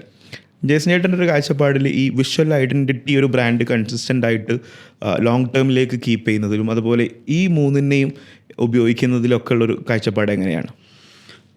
ഉദയ് പറഞ്ഞ പോലെ കൃത്യമായിട്ട് അറിയാമെന്ന് പറഞ്ഞിട്ടുണ്ടെങ്കിൽ ഞാൻ അത്രയും വലിയൊരു പുലിയല്ല. എന്നാലും എൻ്റെ കുഞ്ഞറിവുകൾ ഞാൻ ഷെയർ ചെയ്യാം. എന്ന് വെച്ചാൽ ഞാൻ പണ്ടൊക്കെ ശരിക്കും പറഞ്ഞാൽ ഇപ്പോൾ എക്സാമ്പിൾ ഭീമ എന്ന് തന്നെ അവിടെ തുടങ്ങിക്കഴിഞ്ഞാൽ മസ്കോട്ടുകൾ യൂട്ടിലൈസ് ചെയ്തിരുന്നു. പിന്നീട് മസ്കോട്ടുകൾ ആനിമേറ്റ് ചെയ്യാൻ തുടങ്ങിയിരുന്നു. ഈ മസ്കോട്ടുകളിൽ കൂടി അറ്റൻഷൻ ഗ്രാബ് ചെയ്യാൻ ശ്രമിച്ചിരുന്നു. Zuari cement, new Rajasthan marbles, അങ്ങനെ പോപ്പി പെട്ടെന്ന് എടുത്തു പറയാമെന്ന് ബ്രാൻഡിനെ ഞാൻ പ്രൊമോട്ട് ചെയ്യല്ല, പെട്ടെന്ന് മനസ്സിൽ തോന്നിയ ഇതാണ്. അപ്പോൾ മാസ്കോട്ടുകളിലാണ് ഒരു യൂണീക്നെസ് വന്നിരുന്നത്. കാര്യം ആ സമയങ്ങളിൽ ഇറങ്ങിയ ലോഗോസ് എല്ലാം റെഡും യെല്ലോയും ആണ്, ബോക്സാണ് കൂടുതലും യൂസ് ചെയ്യണം. ഈ മസ്കോട്ടുകളിലൊരു ഡിഫറൻസ് ഉണ്ടായിരുന്നു. പിന്നീട് അത് വന്ന് ബ്രാൻഡുകളിൽ അറ്റൻഷൻ കൊണ്ടുവരാൻ സെലിബ്രിറ്റികളെ ഒരു പരിധിവരെ യൂസ് ചെയ്യാൻ തുടങ്ങി എന്നുള്ള, യൂട്ടിലൈസ് ചെയ്യാൻ.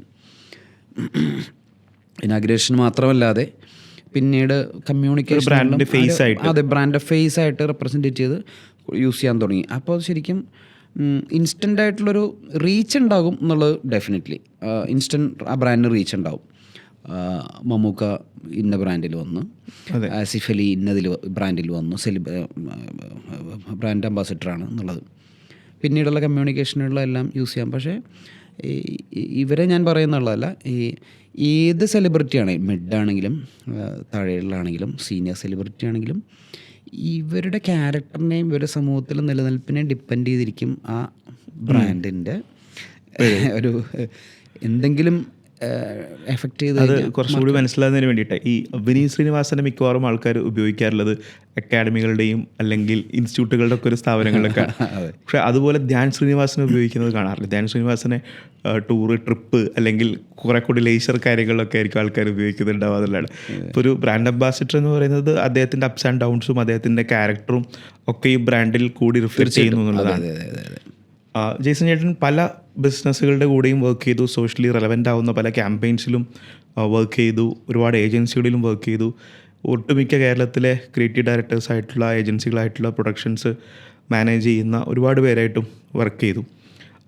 കരിയറിൽ ഏറ്റവും ഓർത്ത് വെക്കുന്ന അല്ലെങ്കിൽ പേഴ്സണലി ഈ പറഞ്ഞ അവാർഡ് വിന്നിങ്സും അല്ലെങ്കിൽ അപ്രിസിയേഷൻസും കിട്ടിയ എൻഗേജ്മെൻറ്റ്സ് എന്നൊക്കെ അപ്പുറത്തോട്ടേക്ക് പേഴ്സണലി ജെയ്സൺ ചേട്ടൻ പറയാൻ ആഗ്രഹിക്കുന്ന പ്രൊജക്ട്സിൽ ഏറ്റവും അച്ചീവ്മെൻറ്റ്സ് അല്ലെങ്കിൽ പ്രൊജക്ട്സിൽ ഒരു സെൽഫ് സാറ്റിസ്ഫാക്ഷനൊക്കെ കിട്ടിയത് ക്യാമ്പയിൻസുകൾ ഏതാണെന്ന് ചോദിച്ചാൽ പെട്ടെന്ന് എടുത്തു പറയാമെന്ന് വെച്ചിട്ടുണ്ടെങ്കിൽ എനിക്ക് കേരള ടൂറിസത്തിൻ്റെ സ്റ്റാർക്കിൽ വർക്ക് ചെയ്യുന്ന സമയത്ത് Kerala tourism most fascinating water world on earth എന്ന് പറഞ്ഞൊരു ആലപ്പി ബാക്ക് വാട്ടറിനെ പ്രൊമോട്ട് ചെയ്തിട്ടുള്ളൊരു ക്യാമ്പയിൻ ചെയ്തായിരുന്നു. എൻ്റെ ലൈഫിൽ എക്സ്ട്രാ എഫർട്ടുകൾ, അത് എഫർട്ട് എന്ന് വെച്ചാൽ ഒരു പാഷൻ്റെ പുറത്ത് ഇട്ട എഫർട്ടുകളാണ്, ചിന്തിക്കാൻ പോലും ഇപ്പോൾ പറ്റണല്ല സത്യം. അതിൽ എന്താ പറയുക, അത് നാഷണൽ CD ഉണ്ട്, ഷെൽട്ടൺ ബെന്നേറോ ഒരുമിച്ച് ചെയ്ത, ഞാൻ അതിൻ്റെ ആർട്ട് ഞാനാണ് ചെയ്തത്. ഗൂഗിൾ മാപ്പിൽ നിന്ന് ലൊക്കേഷൻ ഐഡൻറ്റിഫൈ ചെയ്യുക, ആലപ്പിയുടെ അത് ക്രോപ്പ് ചെയ്ത് പ്രിൻറ്റ് സ്ക്രീൻ അടിച്ചെടുക്കുക, ഫോട്ടോഷോപ്പിൽ ജോയിൻ ചെയ്യുക, അതിനെ ലേസർ പ്രിൻ്റ് എടുത്ത് വീണ്ടും വലിയ മാപ്പാക്കുക. അതായത് വാട്ടർ വേൾഡ് എന്നുള്ളൊരു കൺസെപ്റ്റ്, ആ ലുക്ക് എക്സിക്യൂഷനാണ് ശരിക്കും. വാട്ടർ വേൾഡ്സ് മേളിൽ നിന്ന് നോക്കുമ്പോൾ ഉള്ള പെർസ്പെക്റ്റീവ് ഉണ്ടല്ലോ, ഒരു ഗ്ലോബ്, ഒരു വേൾഡ് ടൈപ്പാണ് ആലപ്പിനെ ചിത്രീകരിച്ചിരിക്കുന്നത്. അപ്പോൾ അതിൻ്റെ അവിടുത്തെ റിയൽ ലൈഫുകളെല്ലാം ആ ഒരു വിഷ്വലിൽ, ഒരു ക്യാമ്പയിൻ 3-4 വിഷ്വൽസ് ഉണ്ടായിരുന്നു. ഈ 4 വിഷ്വലുകളും എക്സിക്യൂട്ട് എടുത്തതെന്ന് വെച്ചിട്ടുണ്ടെങ്കിൽ ഈ ഗോപ്രോ ഇത് വെച്ചിട്ട് ഈ മാപ്പ് വെച്ചിട്ട് അവിടുത്തെ അപ്പിച്ചി എന്ന് പറഞ്ഞ പ്രൊഡക്ഷനിൽ മറ്റേ സ്പീഡ് ബോട്ടിന് പോയി അവിടെ രജിസ്റ്റർ ചെയ്യുക, ആ സ്ഥലങ്ങളിൽ ഗോപ്രോ വെച്ചിട്ട് ഐഡൻറ്റിഫൈ ചെയ്യുക, ഷോട്ട്സ് എടുക്കുക. ഇതിൽ നിന്ന് ഷോർട്ട് ലിസ്റ്റ് ചെയ്യണ ഇമേജുകളുണ്ട്. വീണ്ടും ഹെൽസിങ്കിയിൽ നിന്ന് മറ്റേ മഹീന്ദ്ര ഷൂട്ട് ചെയ്ത പ്രകാശ് വർമ്മ മഹീന്ദ്ര ഷൂട്ട് ചെയ്ത ഹെൽസിങ്കിയിലെ ടീമിനെ ഇറക്കുക. അതിന് ഹെലിക്യാം ടീമാണ്. അത് വെച്ചിട്ടും ഷൂട്ടുണ്ടായിരുന്നു. പ്രൊഡക്ഷൻ രതീഷ് അമ്പാട്ടിയേട്ടനായിരുന്നു. 3-4 DOPs ഉണ്ടായിരുന്നു എൻ്റെ വീഡിയോസിനൊക്കെ. പിന്നെ ഇതിന് ഹെലികോപ്റ്റർ, ഹൈദരാബാദിൽ നിന്ന് ഹെലികോപ്റ്റർ കൊണ്ടുവന്നിട്ട് ഹെലികോപ്റ്ററിൽ നിന്ന് ഇറക്കിയെടുത്ത് ഹെലികോപ്റ്ററിൽ നിന്ന് ലൈവായിട്ട് ഫോട്ടോഗ്രാഫ്സും ഷൂട്ടും ചെയ്യുക. ഭയങ്കര ചലഞ്ചിങ് ആയിരുന്നു. മഴയൊക്കെ ആയിട്ട് 2 പ്രാവശ്യം തിരിച്ചൊക്കെ പോയ സിറ്റുവേഷനൊക്കെ ഉണ്ട്. ഒരു നീന്തലും എനിക്ക് അറിയാൻ പാടില്ലാത്തത് ഈ സ്പീഡ് ബോട്ട് സ്പീഡിൽ പോകുമ്പോൾ അതിൻ്റെ ഡെക്കിൽ ഞാൻ കൂളായിട്ടിരിക്കുകയാണ്. അതോ പാഷനാണ്, ആ സ്പിരിറ്റാണ് ശരിക്കും പറഞ്ഞാൽ. ഓരോ ലൊക്കേഷൻസ് വേമ്പനാട് കായലാണ് പോയി. അപ്പൊ ഇതൊക്കെ തിരിച്ചു നോക്കുമ്പോൾ മനസ്സിലുള്ളത് ഇതിന്റെ ഒരു ഔട്ട്പുട്ട് അല്ലെങ്കിൽ മനസ്സിൽ കണ്ട ഒരു സാധനം പിടിക്കണം. അതെ അതെ. ഇത് ഷൂട്ട് ചെയ്തെന്ന് വെച്ചിട്ടുണ്ടെങ്കിൽ ഈ ഷൂട്ട് ഒരു 1-1.5 ആഴ്ച, രാവിലെ 4 മണിക്ക് എഴുന്നേക്കുക. ഇത് ഷൂട്ടെല്ലാം കഴിഞ്ഞ് ശരിക്കും എനിക്ക് ടീഷർട്ട് ആണ് ഞാൻ യൂസ് ചെയ്യുന്നത്. ഇവിടെ നിന്ന് ഇങ്ങോട്ട് ശരിക്കും പറഞ്ഞാൽ സ്കിന്ന് ഇങ്ങനെ പീൽ ചെയ്ത് പോരുമായിരുന്നു ശരിക്കും. ഇവിടെ നിന്ന് ഫേസിൻ്റെ ഇവിടെ തന്നെ ഇത് ഫുള്ളും ഇൻസൈഡ് മാത്രമാണ് ആക്ച്വൽ കളറുള്ളത്. ഇവിടെ നിന്ന് ഇങ്ങോട്ട് ശരിക്കും ബ്ലാക്സിൻ്റെ പോലെ. ശരിക്കും ഞാൻ ഭയങ്കര വെളുത്തതൊന്നുമല്ല, കറുത്താണെന്നാലും കുറച്ചുകൂടെ കറുത്തുപോയി. ഇതിനെ പിന്നെ ഒരു 10-25 വിഷ്വൽസ് മിക്സ് ചെയ്തിട്ടാണ് ഓരോ ക്രിയേറ്റീവ്സും ഡെവലപ്പ് ചെയ്തിട്ടുള്ളത്. ഓരോ ബ്രിഡ്ജുകൾ ക്രിയേറ്റ് ചെയ്യാണ് ആക്ച്വലി ചെയ്തത്. അവിടെയുള്ള ചർച്ചകളൊക്കെ സെപ്പറേറ്റ് എടുത്ത് വിഷ്വൽ കോമ്പോസിഷനുകളിൽ കൂടിയാണ് ഒരൊറ്റ സിംഗിൾ ഇമേജ് ആക്കി എടുത്തത്. അതിൻ്റെ വീഡിയോസും ഭയങ്കര നാഷണൽ അവാർഡ്സുകളും ഒരുപാട് വിൻ ചെയ്തിട്ടുണ്ട് ആ ക്യാമ്പയിൻസ്. അതെനിക്ക് എപ്പോഴും ഓർത്തിരിക്കും. അതൊരു ഭയങ്കര ഒരു ടീം വർക്കായിരുന്നു ശരിക്കും. ഭയങ്കര സന്തോഷമായിട്ട് ചെയ്തതാണ്. ആ TV കൊമേഴ്ഷ്യൽസിലും ഭയങ്കര ഇമ്പാക്റ്റ് ഇൻവോൾവ് ആകാൻ പറ്റി ഫുള്ള് മുതൽ. പെട്ടെന്ന് ഓർത്തപ്പോൾ അത് ഭയങ്കര ഒരു one of the biggest project in my life. അത്രയും ഹാർഡ് വർക്കും സ്മാർട്ട് വർക്കും അതിന്റെ പിറകിൽ. അതാണ് ഞാൻ പെട്ടെന്ന് ഓർത്തത്. ഒരുപാട് കാരണങ്ങൾ കൊണ്ട് കരിയറിൽ ഏറ്റവും വലിയ ക്യാമ്പയിനായിട്ട് ഇപ്പോഴും ഓർമ്മിച്ചെടുക്കുന്ന ഒന്ന് അതാണെന്ന് പറഞ്ഞു. ഇന്നിപ്പോൾ നമ്മൾ ഡിജിറ്റലിലേക്ക് വരുന്ന സമയത്ത് എല്ലാ ദിവസവും എല്ലാ ബ്രാൻഡുകൾക്കും കണ്ടന്റുകൾ ആവശ്യമാണ്. ഒരു വിഷ്വൽ കൺസൾട്ടൻ്റ് എന്ന രീതിയിൽ ജേസൻ്റെ അടുത്ത് ഒരുപാട് എൻക്വയറീസും എല്ലാ ദിവസവും വരുന്നുണ്ടാവും. നേരത്തെ ഒക്കെ ആയിരുന്നെങ്കിൽ നമ്മുടെ നാട്ടിൽ ബിസിനസ്സുകൾ അല്ലെങ്കിൽ ബ്രാൻഡുകൾ ഒരു പ്രൊഡക്ഷനിലേക്ക് പോവുക അല്ലെങ്കിൽ ഒരു ഷൂട്ടിലേക്ക് പോകുക എന്നൊക്കെ പറയുന്നത് സീസണിന് വേണ്ടി പ്രിപ്പയർ ആവുന്ന ഒന്നായിരിക്കും. ഇന്നിപ്പോൾ 12 മാസവും തിരക്കുള്ളൊരു വിഷ്വൽ കൺസൾട്ടൻ്റാണ് ജെയ്സൺ ചേട്ടൻ. ജെയ്സൺ ചേട്ടൻ്റെ ഒരു വർക്ക് ഓൺ ബോർഡ് ചെയ്യുന്നൊരു പ്രോസസ്സ് എങ്ങനെയാണ്? ഈ വീഡിയോ കാണുന്ന കുറേയധികം അഡ്വർടൈസേഴ്സ് ആയിട്ടുള്ള ഡിജിറ്റൽ മാർക്കറ്റേഴ്സ് ആയിട്ടുള്ള ഒരുപാട് പേരുണ്ട്. അവർക്കൊക്കെ ഹെൽപ്ഫുൾ ആവുന്ന രീതിയിൽ ഏതൊക്കെ രീതിയിൽ ജെയ്സൺ ചേട്ടൻ ഒരു വിഷ്വൽ കൺസൾട്ടൻ്റ് എന്ന രീതിയിൽ സേവനങ്ങൾ ഉപയോഗിക്കാം?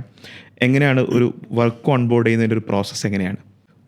ഞാനൊരു പഴയൊരു സ്റ്റോറിയിൽ നിന്ന് തന്നെ പറയാം. എനിക്ക് ചെറുപ്പത്തിലെ മിലിറ്ററി ഭയങ്കര ഇഷ്ടമുള്ള ചെറുപ്പം.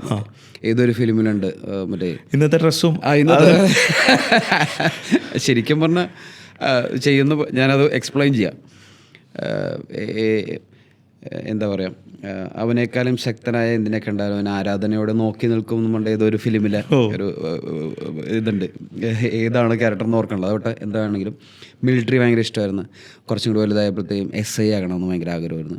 പിന്നെ അതിനുശേഷം പിന്നീട് വന്നപ്പോഴത്തേക്കാണ് ഇത്തരം സാധനങ്ങളൊക്കെ കുറച്ച് റെസ്ട്രിക്ഷൻ ഉണ്ട്, ഒരു ഫ്രീഡം ഉണ്ടായില്ല ഒരു പരിധി വരെ എന്നുള്ള തിരിച്ചറിവുകൾ. അത് ഇൻവെസ്റ്റിഗേഷൻ ഡിപ്പാർട്ട്മെൻറ്റിലൊക്കെ ഭയങ്കര പാഷനേറ്റായിട്ട് ആഗ്രഹിച്ചു. പത്രത്തിൽ തന്നെ ഓരോ മർഡർ കേസുകളും വാർത്തകളാണെങ്കിലും ഞാൻ തന്നെ ഒരു നിഗമനത്തിൽ എത്താറുണ്ട്. ഗസ് ചെയ്ത് വേറെ ആരുടെ ഷെയർ ചെയ്യാനല്ല, ഇതിൽ പറയണതിൽ സ്പെല്ലിംഗ് മിസ്റ്റേക്ക് ഉണ്ട്, അല്ല ഇവൻ അതിൻ്റെ ഒരു പ്രശ്നക്കാരനാണ്, ഇവൻ്റെ ഇങ്ങനെ വരാൻ വഴിയില്ല എന്നുള്ള സാധനം ഞാൻ തന്നെ അതെ തീർച്ചയായിട്ടും. അപ്പോൾ അതെനിക്ക് ഭയങ്കര ഇഷ്ടമാണത്. ആ ഒരു പാഷനുള്ളിൽ കിടക്കണമുണ്ട്. പലതും ഞാൻ തന്നെ ചെറിയൊരു നിഗമനത്തിൽ ചിലത് ചെയ്യാറുണ്ട്, ചിലത് റോങ്. ഇത് ഭാര്യയോട് ഷെയർ ചെയ്യാറുണ്ടോ? ചെയ്യാറുണ്ട് ഉറപ്പായിട്ടും. അവസാനം പ്രതിയെ പിടിച്ച് പത്രത്തിൽ ആ വാർത്ത വരുമ്പോഴേ ജെയ്സൺ ചേട്ടൻ്റെ അന്വേഷണമാണോ ശരിയായ രീതിയിൽ പോയത് അതോ? അപ്പോൾ ഞാൻ ആ ഒരു ഇഷ്ടം ഞാൻ പല സമയങ്ങളിലും സെഷൻ എടുക്കാൻ പോകാറുണ്ട്. ഇപ്പോൾ ട്രിവാൻഡ്രം മുതൽ അങ്ങ് കാസർഗോഡ് വരെ പല കോളേജുകളിലും ഏജൻസികളിലൊക്കെ എക്സ്പീരിയൻസ് ഷെയറിങ്ങും ഒക്കെ പോകാറുണ്ട്. ആ സമയങ്ങളിലൊക്കെ ഞാനിത് പറയാറുണ്ട് ചില സമയങ്ങളിലൊക്കെ. അപ്പോൾ ഇത് ഒരു ഇൻവെസ്റ്റിഗേഷൻ ഓഫീസർ പുള്ളി ഹാൻഡിൽ ചെയ്യണമെന്ന് വെച്ചിട്ടുണ്ടെങ്കിൽ അദ്ദേഹം ഒരു കേസാണ് അറ്റ് എ ടൈം ഒരു 1 മന്തിനുള്ളിൽ 2 മാസത്തിനുള്ളിൽ പ്രസൻറ്റ് ചെയ്താൽ മതിയായിരിക്കും അസൈൻമെൻറ്റ്. അതെ, അതൊരു ടീമായിരിക്കും. പക്ഷേ ഇവിടെ ഞാൻ ആലോചിച്ചപ്പോഴത്തേക്കും ഞാനൊരു ഡേ പല കേസുകളാണ് അറ്റൻഡ് ചെയ്യണത്.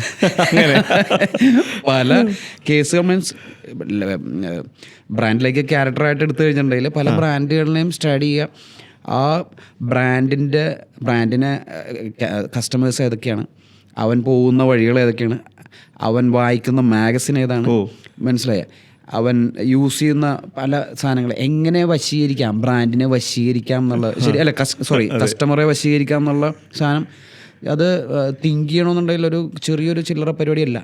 ഈ അന്വേഷണാത്മക പത്രപ്രവർത്തനം എന്നൊക്കെ പറഞ്ഞ പോലെ അന്വേഷണാത്മക പരസ്യ പ്രവർത്തനമാണ് ജെയ്സൺ ചേട്ടൻ ചെയ്തുകൊണ്ടിരിക്കുന്നത്. അതായത് പറഞ്ഞു വന്നു വരുമ്പോൾ ശരിക്കും പറഞ്ഞാൽ ഞാൻ ഒരു സമയത്ത് അവരെക്കാൾ എക്സ്ട്രാ എഫർട്ട് ഇട്ടിട്ടാണ് ഞാൻ ഒബ്സർവ് ചെയ്യുക എന്ന് വെച്ചാൽ ശരിക്കും. ഇപ്പോൾ അഭിനയം എന്നുള്ള സാധനത്തിനേക്കാളും ഡയറക്ഷൻ ഭ്രാന്ത് മൂത്തിട്ട് കുളൂർ മാഷുണ്ട് കാലിക്കറ്റ്. ഒരു സമയത്ത് ഈ ആക്ടിങ് എന്നുള്ളതിനേക്കാളും മറ്റേ ക്ലേ ഫിംഗേഴ്സിൽ പോയി ജോയിൻ ചെയ്യാൻ പോയി എന്ന് പറഞ്ഞില്ലേ, ഇൻറ്റീരിയർ പഠിക്കാൻ പോയി എന്ന് പറഞ്ഞാൽ ഈ ചെറിയ സമയത്തിൽ പുള്ളിയുടെ ഒരു ഓൺലൈൻ ക്ലാസ് എടുത്തായിരുന്നു, 3 ക്യാമ്പുകൾ അറ്റൻഡ് ചെയ്യായിരുന്നു. അപ്പോൾ ശരിക്കും അതിൽ നിന്നും അറിവുകളിൽ നിന്നും എനിക്ക് കുറച്ച് തിരിച്ചറിവുകൾ ഉണ്ടായി എന്നുള്ള ശരിക്കും. നമ്മളെ അവിടെ അദ്ദേഹം അഭിനയം പഠിപ്പിക്കുകയല്ല ശരിക്കും, അത് എങ്ങനെയാണ് ആ ഇൻഡിവിജ്വലിൽ ഒരു ക്യാരക്ടറിലേക്ക് നമുക്ക് ഒരു സിംഗിൾ പേഴ്സൺ ഉണ്ടല്ലോ, ഒരു ക്യാരക്ടറിലേക്ക് എങ്ങനെയാണ് മോൾഡ് ആകണേ എന്നുള്ളൊരു ട്രിക്കാണ് പുള്ളി പറഞ്ഞു തന്നെ. അല്ല അവിടെ അഭിനയം പഠിപ്പിക്കുന്നില്ല. അതുപോലെ തന്നെ അഭിനയം അവിടെ പഠിപ്പിക്കുന്നില്ല എന്ന് പറഞ്ഞാൽ നിങ്ങൾ മസ്റ്റായിട്ട് ആരെങ്കിലുമൊക്കെ അറ്റൻഡ് ചെയ്യേണ്ട ക്ലാസ്സാണ്. രാവിലെ 6 മണി മുതൽ 7:30 വരെ ഉണ്ട്. ചെറിയ എമൗണ്ട് 2 മാസം ഡ്യൂറേഷനുള്ളത്. അതിൽ പല ക്യാമ്പുകളും ഉണ്ട്, ലൈവ് ഇതുള്ളത്. ഭയങ്കര ഇൻട്രസ്റ്റിംഗ് ആണ് കേട്ടോ. ഒത്തിരി അത് അറ്റൻഡ് ചെയ്തിരിക്കണം, ഭയങ്കര ഹെൽപ്ഫുള്ളാണ്. അപ്പോൾ ഞാൻ പറഞ്ഞത് ഇവിടെ അഭിനയം പഠിപ്പിക്കുന്നില്ല എന്ന് പറഞ്ഞ പോലെ തന്നെ ഐഡിയ ഡെവലപ്പ് ചെയ്തെടുക്കാനായിട്ടൊരു മെഷീനും ഇല്ല. ഐഡിയ ഡെവലപ്പ് ചെയ്തെടുക്കാൻ ഇവിടെ പഠിപ്പിക്കുന്നില്ല. എങ്ങനെ എക്സിക്യൂട്ട് ചെയ്യാം അല്ലേ, ഇങ്ങനെയൊക്കെയാണ് എൻ്റെ ഒരു ഫണ്ടമെൻ്റൽ ലെസൺസ് എന്നുള്ളത് പഠിപ്പിച്ചു കൊടുക്കുള്ളൂ ശരിക്കും പറഞ്ഞാൽ. ലൈസൻസ് എടുക്കുമ്പോഴത്തേക്കും ഇതുപോലെ തന്നെ ഫസ്റ്റ് ഗിയർ ഇതാണ്, സെക്കൻഡ് ഗിയർ റിവേഴ്സ്, ഇത് കൈ കാണിക്കുക, ഇങ്ങനെ പറക്കുക എന്ന് പറയും. ഇപ്പുറത്തെ കൂടെ ഓട്ടോറിക്ഷ വരും, ട്രാൻസ്പോർട്ട് ബസ് വരും എന്നൊന്നും എവിടെയും പഠിപ്പിച്ചു കൊടുക്കണില്ല അല്ലേ. ഇതുപോലെ തന്നെ ഐഡിയ പഠിപ്പിച്ചു കൊടുക്കും. നമ്മളെ ലൈഫിൽ നിന്ന് കിട്ടുന്ന ഐഡിയ നമുക്ക് ചുറ്റുമുണ്ട്, നമ്മളത് കണ്ടെത്തുക എന്നുള്ളത് വളരെ ഇമ്പോർട്ടൻ്റ്. ഒബ്സർവ് ചെയ്യുക എന്നുള്ള ശരിക്കും പറഞ്ഞാൽ മാഷെന്ന് പറഞ്ഞ കാര്യങ്ങളിൽ ഞാൻ എടുത്തു പറയുകയാണെങ്കിൽ നമ്മളാരെയും വിശ്വസിക്കരുത് എന്നുള്ള അവിശ്വസിക്കരുതെന്നല്ല പുള്ളി പറഞ്ഞു, ഒബ്സർവ് ചെയ്യുക. അത് ഞാൻ ചെറുപ്പം പോലെ ചെയ്യാറില്ല. പീപ്പിളിനെ ഒബ്സർവ് ചെയ്യുക, പീപ്പിളിനെ ഇമിറ്റേറ്റ് ചെയ്യുക, അത് ഭയങ്കര ഇൻട്രസ്റ്റിംഗ് അത്. അപ്പോൾ നമ്മളിരിക്കുന്ന സിറ്റുവേഷനിൽ എന്ത് ചെറിയ സാധനങ്ങളാണെങ്കിലും, എന്ത് ഷേപ്പാണ്, എന്ത് കോസ്റ്റ്യൂമാണ് ഇട്ടകൾ, അയാളുടെ ചേഷ്ടകൾ, അതിൽ നിന്ന് നമുക്ക് മനസ്സിലാക്കാൻ പറ്റും അയാളുടെ ജോലി എന്താണെന്ന് പോലെ നമുക്ക് ഗസ് ചെയ്യാൻ പറ്റും. നോക്കി നിന്നിട്ട് ഒരു 2 മിനിറ്റ് സംസാരിച്ച് കഴിഞ്ഞാൽ, അയാളൊന്ന് വാച്ച് ചെയ്ത് കഴിഞ്ഞാൽ തന്നെ അയാളുടെ സ്വഭാവ രീതികൾ നമുക്ക് പിടുത്തം കിട്ടും. ഏത് വിഷ്വലിലൂടെ ഇയാളെ വീഴ്ത്താം എന്നത് അല്ല, ഞാൻ പറഞ്ഞ അയാളുടെ ലുക്ക് ആൻഡ് ഫീൽ, അയാളുടെ ക്യാരക്ടർ, അയാളുടെ ജോബ്, ഇതെല്ലാം ഞാൻ ഗസ് ചെയ്യാറുണ്ട് ഒരു പരിധി വരെ കേട്ടോ. ഞാനത് പരിചയപ്പെട്ട് കഴിയുമ്പോൾ ചോദിക്കാറുണ്ട് പല സമയങ്ങളിൽ തിരിച്ചങ്ങോട്ട്, ഇങ്ങനെയാണോ അത് അങ്ങനെ അറിയാം. അത് ഭയങ്കര ഇൻട്രസ്റ്റിംഗ്, ഭയങ്കര ഇൻട്രസ്റ്റിംഗ്. അതെന്നെ എനിക്ക് ഭയങ്കര ജോബിൽ ഭയങ്കര ഹെൽപ്പ് ചെയ്തിട്ടുണ്ട്.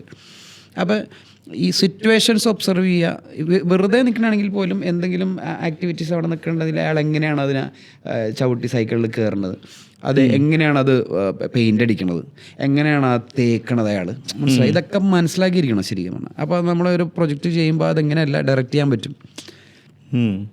അപ്പോൾ ഒബ്സർവ് ചെയ്യും ഞാൻ, ചുറ്റുപാടുകൾ ഒബ്സർവ് ചെയ്യുക, പീപ്പിളിനെ ഒബ്സർവ് ചെയ്യുക, സിറ്റുവേഷൻസിനെ ഒബ്സർവ് ചെയ്യുക. ഇപ്പോൾ എന്തെങ്കിലും ഒരു ഇൻസിഡൻറ്റ് ഉണ്ടായാൽ പോലും അതിനെ ഒബ്സർവ് ചെയ്ത് എന്തുകൊണ്ട് ഇങ്ങനെ സംഭവിച്ചത്, ഒരു മിസ്അണ്ടർസ്റ്റാൻഡിങ് അല്ലേ, ഞാനൊന്നും മനസ്സിലാക്കുക, അതിൽ ഇൻവോൾവ് ആയില്ലെങ്കിലും ചിലപ്പോൾ. അപ്പോൾ ഇത്തരം സിറ്റുവേഷനുകളെയാണ് നമ്മൾ ചിലപ്പോൾ ഒരു ബ്രാൻഡിൻ്റെ ഒരു ചെറിയ സിമ്പിൾ തോട്ടായിട്ട് കൊളുത്തിയിട്ടുണ്ടാവുക. അപ്പോൾ നാച്ചുറലാണ്. ഞാനും ഹുദൈഫും നൈറ്റ് വർക്ക് കഴിഞ്ഞ് വൈറ്റ്ല ജംഗ്ഷനിൽ തട്ടുകടയിൽ ഫുഡ് കഴിക്കാൻ പോയ ഒരു സിറ്റുവേഷനാണ് എന്ന് പറഞ്ഞ 1 ലൈനായി. അതിൻ്റെ ഉള്ളിൽ കണക്ട് ചെയ്ത് കഴിഞ്ഞാൽ ഫുഡാണെങ്കിൽ ഫുഡ്, ഇപ്പോൾ ഒരു ഫിലിമാണെങ്കിൽ പോലും ഇതിൻ്റെ ഇടയിൽ പല നർമ്മങ്ങളും പ്രേമങ്ങളും സ്റ്റണ്ടുകളും അത് ചേരുമ്പടി മറ്റേ മസാല ഇടണോ അല്ലെ മഞ്ഞപ്പൊടിയോ കൂടുതലോ ഉപ്പോ അതിനനുസരിച്ച് ചേരുമ്പോഴാണ് അതിൻ്റെ ഒരു ഏത് ബ്രാൻഡിനാണ് അതിനനുസരിച്ച് കുറച്ചും മുളക് ഇട്ടാൽ മതി, കുറച്ച് മുളക് ഇട്ടാൽ മതി. അപ്പോൾ അതിൻ്റെ ഒരു അല്ലാതെ ഇപ്പോൾ ആ ബ്രാൻഡിന് പറ്റാത്ത ടൈപ്പ് ഒരു out of the box idea ആണെന്നുണ്ടെങ്കിൽ അത് യൂസ്ഫുൾ ആയില്ല. നമ്മളെ ഇടണ എഫർട്ട് 2 വട്ടം ഞാൻ ആണെങ്കിൽ 2 വട്ടം ആലോചിക്കും. ഇപ്പോൾ ടീമാണെങ്കിലും പല ഐഡിയാസും ഇന്നോവേറ്റീവ് ആയിട്ടുള്ള ഐഡിയാസും കുറേ ഇമ്പാക്റ്റുള്ള ഐഡിയാസൊക്കെ പറയാനുണ്ട്. പക്ഷേ ഇത് പ്രാക്ടിക്കൽ ആകണം, വർക്ക് Workout ഭയങ്കര ആവുമല്ലോ. എക്സ്പെൻസീവ് ആയിട്ട് ആ ബ്രാൻഡിന് സ്പെൻഡ് ചെയ്യാൻ ബുദ്ധിമുട്ടുണ്ടാവും ചിലപ്പോൾ. അപ്പോൾ ഇതിന് ബെൻസ് ആണെന്നുണ്ടെങ്കിൽ ഇതിനെ സ്വിഫ്റ്റിൽ എവിടെ ഇങ്ങനെ അഡ്ജസ്റ്റ് ചെയ്യാൻ പറ്റും എന്നുള്ള ഞാൻ ആലോചിക്കും, കോസ്റ്റ് എഫക്റ്റീവ് ആക്കാൻ പറ്റും. അത്തരം പ്രോജക്റ്റുകളാണ് ഇപ്പോൾ സീസോയിൽ പല ബ്രാൻഡുകൾക്കും ചെയ്യുന്നത്. ഡയറക്റ്റ് അല്ലെങ്കിലും ഏജൻസികൾക്കാണെന്നുണ്ടെങ്കിലും ഭയങ്കര അഫോർഡബിൾ ലക്ഷറി എന്നുള്ളതാണ്. അതിപ്പോൾ പുറത്ത് ചെയ്യേണ്ട പ്രോജക്റ്റുകളാണെന്നുണ്ടെങ്കിൽ ഔട്ട്ഡോർ ചെയ്യേണ്ടതാണെന്നുണ്ടെങ്കിൽ അതിനെ സ്റ്റുഡിയോയിൽ ചെയ്തിട്ട് ബ്ലെൻഡ് ചെയ്ത് പെർഫെക്റ്റ് ആക്കി എടുക്കുക. എനി കൈൻഡ് ഓഫ് പ്രോജക്റ്റുകൾ എല്ലാ ബ്രാൻഡിനും. പിന്നെ വിഷ്വൽ കൺസൾട്ടൻ്റ് ആയിട്ടെന്ന് വെച്ചിട്ടുണ്ടെങ്കിൽ യൂണീക്കായിട്ടുള്ള ഐഡൻറ്റിഫൈ ആവുന്ന വിഷ്വൽസ് ഓരോ ബ്രാൻഡിനും എന്നുള്ള, ലൈക്ക് നമ്മൾ ടാർപോളിൻ്റെ പരസ്യം കണ്ടല്ലേ, വലിച്ചു പിടിച്ചിരിക്കുന്ന ഷർട്ടില്ലാത്ത, അത് വിഷ്വൽ ഐഡൻറ്റിറ്റി കൊണ്ടുവരുക എന്നുള്ള ഒരു വിഷ്വൽ കൺസൾട്ടൻറ്റിനെ സംബന്ധിച്ചിടത്തോളം ഇതുപോലൊരു പല പ്രൊജക്റ്റുകളും ഞാൻ ചെയ്തിട്ടുണ്ട്. ഇമ്പാക്റ്റുള്ള വിഷ്വൽസ്, ഓരോ വിഷ്വലുകളും സംസാരിപ്പിക്കും. അതെ, അത് നോ കോപ്പിയാണ്, ചിന്തിപ്പിക്കും. നോ കോപ്പി ആണെങ്കിൽ പോലും. അപ്പോൾ വന്ന വരവെന്ന് വെച്ചിട്ടുണ്ടെങ്കിൽ ചില സമയങ്ങളിൽ റൈറ്ററുടെ അഭാവം എനിക്ക് ഭയങ്കരമായിട്ട് എഫക്റ്റ് ചെയ്തിട്ടുണ്ട്. ഈ കണ്ണൻ ദേവൻ പോലെ ഭാര്യ ഭർത്തൃ ബന്ധം പോലെയാണ് ഈ ഏജൻസിയുള്ള റൈറ്ററും ആർട്ടും തമ്മിലുള്ള ബ്ലെൻഡ് ശരിക്കും. അപ്പോൾ ഈ ചില പ്രസൻസ് കുറവ് എനിക്ക് ഭയങ്കരമായിട്ട് അത് ക്രിയേറ്റീവിൽ ഡിലേ വരാറുണ്ട്. അപ്പോൾ ഞാൻ ആലോചിക്കും, നോ കോപ്പി വിഷ്വലുകൾ കൊണ്ട് എങ്ങനെ സംസാരിപ്പിക്കും, ഇതില്ലാതെ എങ്ങനെ പറ്റും. ബിക്കോസ് ഇത് ഇൻ്റർനാഷണലിൽ വർക്ക് ചെയ്യും. പല പ്രൊജക്റ്റുകളും ഞാൻ ചെയ്തിട്ടുണ്ട്. വിഷ്വലുകളിൽ കൂടി സംസാരിപ്പിക്കാൻ ട്രൈ ചെയ്യണമെങ്കിൽ without any copy brand communicate ചെയ്യും, മീൻസ് ഐഡൻറ്റിഫൈ ചെയ്യാൻ പറ്റും ആ വിഷ്വലിൽ കൂടി. ഇപ്പോൾ പഞ്ചുണ്ടാവും, ഇമ്പാക്റ്റ് ഉണ്ടാവും. അതിന് ഭയങ്കര എഫക്റ്റ് എക്സ്ട്രാ ഇട്ടിട്ട് ആലോചിച്ച് ഫൈൻ ട്യൂൺ ചെയ്ത് എക്സിക്യൂഷൻ പെർഫെക്റ്റ് ആക്കി എടുക്കണം. ഈ ഒരു എഫർട്ട് ഇന്നത്തെ തലമുറ ഇടാറില്ല. പലപ്പോഴും ആ കോപ്പി ചെയ്തെടുക്കാനുള്ള ഒരു പ്രവണത കട്ട് ചെയ്ത് തന്നെ യുണീക്കായിട്ടുള്ള ഒറിജിനൽ ഐഡിയാസ് അവർക്ക് ഇടാം. ഒരു സോഷ്യൽ മീഡിയ പോസ്റ്റിന് ഒരു ഡേ മൊത്തം ഇരുന്നിട്ട് കാര്യമില്ല. പോസ്റ്റ് ചെയ്യണമെങ്കിൽ ആ ബ്രാൻഡിന് ഒരു യുണീക്ക് ടെംപ്ലേറ്റ് ഡെവലപ്പ് ചെയ്തെടുക്കുക. ചിലപ്പോൾ ഒരു ലോഗോയിൽ നിന്നുള്ള ഒരു ഏരിയ എടുത്തിട്ടായിരിക്കും ആ ഒരു ഡിവൈസ്, ഒരു ബ്രാൻഡ് പ്രോപ്പർട്ടി ഡിവൈസ് എന്നൊക്കെ പറയും. അത് ഇന്നത്തെ ജനറേഷൻ എനിക്കറിയില്ല. അത് എടുത്തിട്ട് ഒരു ഡിവൈസ്, ഒരു ടെംപ്ലേറ്റ് ഡെവലപ്പ് ചെയ്തെടുക്കുക. ഇതിനെ കൺസിസ്റ്റൻ്റ് ആയിട്ട് അതിനൊരു യൂണീക്ക് സ്റ്റൈലിൽ കൊണ്ടുണ്ടോ. പല ബ്രാൻഡുകളാണല്ലോ ഒരേ സമയം നമ്മളെ ഇൻവെസ്റ്റിഗേഷൻ ഓഫീസറുടെ പോലെ പറഞ്ഞത്. അപ്പോൾ അറ്റ് എ ടൈമിൽ ഒരു ഡിസൈനർ 3-4-5 ബ്രാൻഡുകൾ വന്ന് ചെയ്തിട്ടുണ്ടെങ്കിൽ, പോസ്റ്റുകൾ ചെയ്യാനാണെങ്കിൽ ഇതിനെല്ലാം ഒരു യൂണിഫോമിറ്റി കീപ്പ് ചെയ്യാതെ അതിനെ ഡിഫറൻഷ്യേറ്റ് ചെയ്യുക എന്നുള്ളത് അവൻ്റെ സ്മാർട്ട്നെസ്സാണ്. അതിനും 2 മണിക്കൂറും 3 മണിക്കൂറും കൂടെ തലകുത്തി പറഞ്ഞിട്ട് കാര്യമൊന്നുമില്ല. ഇതിങ്ങനെ സ്ക്രോൾ ചെയ്ത് പോകുന്ന സാധനം എവിടെയാണ് ഇമ്പാക്റ്റ് കൊണ്ടുവരേണ്ടത്? വിഷ്വലാണോ? വിഷ്വൽ കൊണ്ടുവരേണ്ട സ്ഥലത്ത് വിഷ്വൽ കൊണ്ടുവരിക. ടൈപ്പോഗ്രാഫി ബോൾഡായിട്ട് വെക്കേണ്ട സ്ഥലത്ത് ടൈപ്പോഗ്രാഫി തന്നെ വിഷ്വലായിട്ട് ട്രീറ്റ് ചെയ്യുക. അല്ലെങ്കിൽ അതിൻ്റെ ബ്രാൻഡ് കളറാണോ ഓണാക്കേണ്ടതെന്നുണ്ടെങ്കിൽ അങ്ങനെ എല്ലാത്തിനും ഒരു യുണീക്ക് സ്റ്റൈലുകൾ ഓരോ ബ്രാൻഡിനും ക്രിയേറ്റ് ചെയ്യാൻ പറ്റുകയാണെങ്കിൽ ഇൻട്രസ്റ്റിംഗ് ആയിരിക്കും. പിന്നെ ഇപ്പോൾ AI വന്നിട്ടുണ്ട്. AI വെച്ചിട്ട് പല പരിപാടികളും നടത്തുന്നുണ്ട്. പലരും പല സ്റ്റൈലുകളിലാണ് ഡെവലപ്പ് ചെയ്തെടുക്കുന്നത്. അതെ, ഞങ്ങൾ ഓഫീസിൽ ഡെവലപ്പ് ചെയ്തെടുക്കാറുണ്ട്, ഇപ്പോഴും ചെയ്തിട്ടുണ്ട്. കാലത്തിനുള്ളിൽ പിടിച്ചു നിൽക്കണമല്ല. അതെ, ഈ കാലത്തിനൊപ്പം സഞ്ചരിച്ച ഒരു ബിസിനസ്സിൻ്റെ മാർക്കറ്റിംഗ് പ്രോബ്ലത്തെ സോൾവ് ചെയ്യാൻ ആവശ്യമായിട്ടുള്ള ചേരുവകൾ മുഴുവൻ അറിയാവുന്ന, പൊടിക്കൈകൾ മുഴുവൻ അറിയാവുന്ന ഒരാളാണ് എൻ്റെ മുന്നിലുള്ളത്. അയാളൊരു ഇൻവെസ്റ്റിഗേറ്റർ കൂടി ആവുന്ന സമയത്ത് ഇത് പ്രോപ്പറായിട്ടൊരു റിസൾട്ടിലേക്ക് എത്തിക്കാൻ പറ്റും എന്നുള്ളതാണ്. എവിടെ ട്രിഗർ ചെയ്യണം, എവിടെ ഷൂട്ട് ചെയ്യണം, എവിടെ ഫോക്കസ് ചെയ്യണം, എവിടെയാണ് ആറ്റം ബോംബ് വെക്കേണ്ടത്, എവിടെയാണ് പൊട്ടാസ് പൊട്ടിക്കേണ്ടത് എന്നുള്ളതിനെ കുറിച്ചൊക്കെയുള്ള ധാരണ ആളുകളെ ഒബ്സർവ് ചെയ്തതിലൂടെ, ചുറ്റുപാടുകൾ നിരീക്ഷിക്കുന്നതിലൂടെ ജയ്സൺ ചേട്ടനുണ്ട് എന്നുള്ളതാണ്. ഈ സംസാരത്തിൽ ഉടനീളം എനിക്ക് മനസ്സിലായ കാര്യം, തുടക്കം മുതൽ ഈ സമയം വരെയും പുതിയ കാര്യങ്ങൾ പഠിക്കുന്നതിൽ, സെൽഫ് ലേണിങ്ങിലാണെങ്കിലും അതുപോലെ തന്നെ ഇനി തനിക്ക് ആവശ്യമുള്ള കാര്യങ്ങൾ എവിടെയാണോ ഉള്ളത് അവിടെ പോയി പഠിക്കാനുള്ളൊരു മനസ്സാണ് ജയ്സൺ ചേട്ടൻ്റെ സക്സസിൻ്റെ പിറകിൽ ഒന്നാമത്തെ കാര്യം ഞാൻ വിശ്വസിക്കുകയാണ്. ആണോ? അതെ, പഠിക്കാൻ വേണ്ടിയിട്ടുള്ള ഒരു ത്വര, അടങ്ങാത്തൊരു പിന്നെ അഭിനിവേശം പുതിയത് പഠിക്കുന്നതിന് വേണ്ടിയിട്ടുണ്ട്. അത് എയർ ബ്രഷിൽ നിന്നും AI-യിലേക്കുള്ള ആ ദൂരം എന്ന് പറയുന്നത് അത്രയും താണ്ടിയത് മുഴുവൻ ഈ പുതിയ കാര്യങ്ങൾ പഠിക്കുക എന്നുള്ളതിലൂടെയാണ്. മറ്റൊന്ന് ചുറ്റുപാടുകളെ ഒബ്സർവ് ചെയ്യുക എന്നുള്ളതാണ്. അതൊരു ഇലയനക്കമാണെങ്കിലും, അത് റോഡിലെ കുഴിയാണെങ്കിലും, അത് ഇലക്ട്രിക് പോസ്റ്റ് ആണെങ്കിൽ പോലും അതിനെ നിരീക്ഷിക്കുക, അതിനെ എങ്ങനെ നമുക്ക് പുതിയ കാലത്തെ ക്രിയേറ്റിവിറ്റിയിലൂടെ അതിനെ ഉപയോഗപ്പെടുത്താമെന്നുള്ള കാര്യങ്ങളൊക്കെ, ഈ തോട്ട്സ് എപ്പോഴും കംഫർട്ട് സോണിൽ നിന്ന് പുറത്തു പോകുന്ന രീതിയിലുള്ള ചിന്തയും ജയ്സൺ ചേട്ടനെ മുന്നോട്ട് നയിക്കുന്നതാണ്. മറ്റൊന്ന് ടീമിൽ വളരെയധികം വിശ്വസിക്കുന്നു എന്നുള്ളതാണ്. അത് തൻ്റെ ഓൺ ടീമിൽ മാത്രമല്ല, നമ്മൾ ഓരോ പ്രൊജക്റ്റ് പറഞ്ഞപ്പോഴും ജേസൺ ചേട്ടൻ ഒരുപാട് പേരുകൾ പറഞ്ഞു. അതിലെ കോപ്പി തന്നത് ഇയാളായിരുന്നു, അതിലെ ഇന്നത് ചെയ്തത് ഇയാളാണ്. മടിയില്ല, അതാണ് ആവശ്യമില്ല. That's great. അത് ഒരുപാട് പേർക്ക് ഒരുപക്ഷെ ഇന്നില്ലാത്ത ഒന്നാണ്. ഒട്ടും സെൽഫിഷ് അല്ല എന്നുള്ളതാണ്. അത് പേഴ്സണലി ഞാൻ നേരത്തെ CDയുടെ വർക്കിലാണെങ്കിൽ പോലും ഞങ്ങളുടെ ഒരു കുഞ്ഞു ടീമാണെങ്കിൽ പോലും ഞങ്ങൾക്ക് ഞങ്ങളുടേതായ സ്പേസും ഞങ്ങൾ പറയുന്ന കാര്യങ്ങൾ കേൾക്കാനും ഒക്കെ ജേസൺ ചേട്ടൻ തയ്യാറായി എന്നുള്ളതാണ്. ഇന്നൊരു പക്ഷേ CDയുടേതായിട്ട് നിങ്ങൾ കാണുന്ന ബ്രാൻഡ് വിഷ്വൽ അസറ്റ്സുകളിലെ ഞങ്ങളൊക്കെ മനോഹരമാക്കിയത് ജേസൺ ചേട്ടൻ കൂടിയാണ് എന്നുള്ളതാണ്. അപ്പം ഞാൻ പറയാറുണ്ട്, മെഗാസ്റ്റാർ മമ്മൂട്ടിയെ ഒരുക്കുക അല്ലെങ്കിൽ മമ്മൂട്ടി എങ്ങനെ ക്യാമറയ്ക്ക് മുന്നിലാവണം അല്ലെങ്കിൽ മോഹൻലാൽ എങ്ങനെ ആവണം എന്നൊക്കെ തീരുമാനിച്ച അതേ ആൾ തന്നെയാണ് ഹുദൈഫ് എങ്ങനെയാവണം, നിത എങ്ങനെയാവണം എന്ന് പറഞ്ഞത്. അതിൽ ചെറിയ അന്നത്തെ ഷൂട്ടൊക്കെ ഭയങ്കര രസകരമായിട്ടുള്ള ഓർമ്മയാണ്. ചെറിയ ഏജൻസികളാണെങ്കിലും വലിയ ഏജൻസികളാണെങ്കിലും ജേസൺ ചേട്ടൻ്റെ ഒരു പ്രയോറിറ്റി അല്ലെങ്കിൽ ജേസൺ ചേട്ടൻ അതിന് കൊടുക്കുന്ന അറ്റൻഷൻ ഒരുപോലെയാണെന്നാണ് ഞാൻ വിശ്വസിക്കുന്നത്. അത് എത്ര എമൗണ്ട് നമ്മൾ കൊടുക്കുന്നു വാങ്ങിക്കുന്നു എന്നുള്ളതല്ല, ഔട്ട്പുട്ടിൽ ഫോക്കസ് ചെയ്ത് പോകുന്നതാണ്. ഈ സീസൺ ക്യാമ്പയിൻസുകളും അതുപോലെ തന്നെ ഒരുപാട് ഏജൻസികളുടെ ഹെവി റിക്വയർമെൻറ്റ്സുകളൊക്കെ വരുമല്ലോ.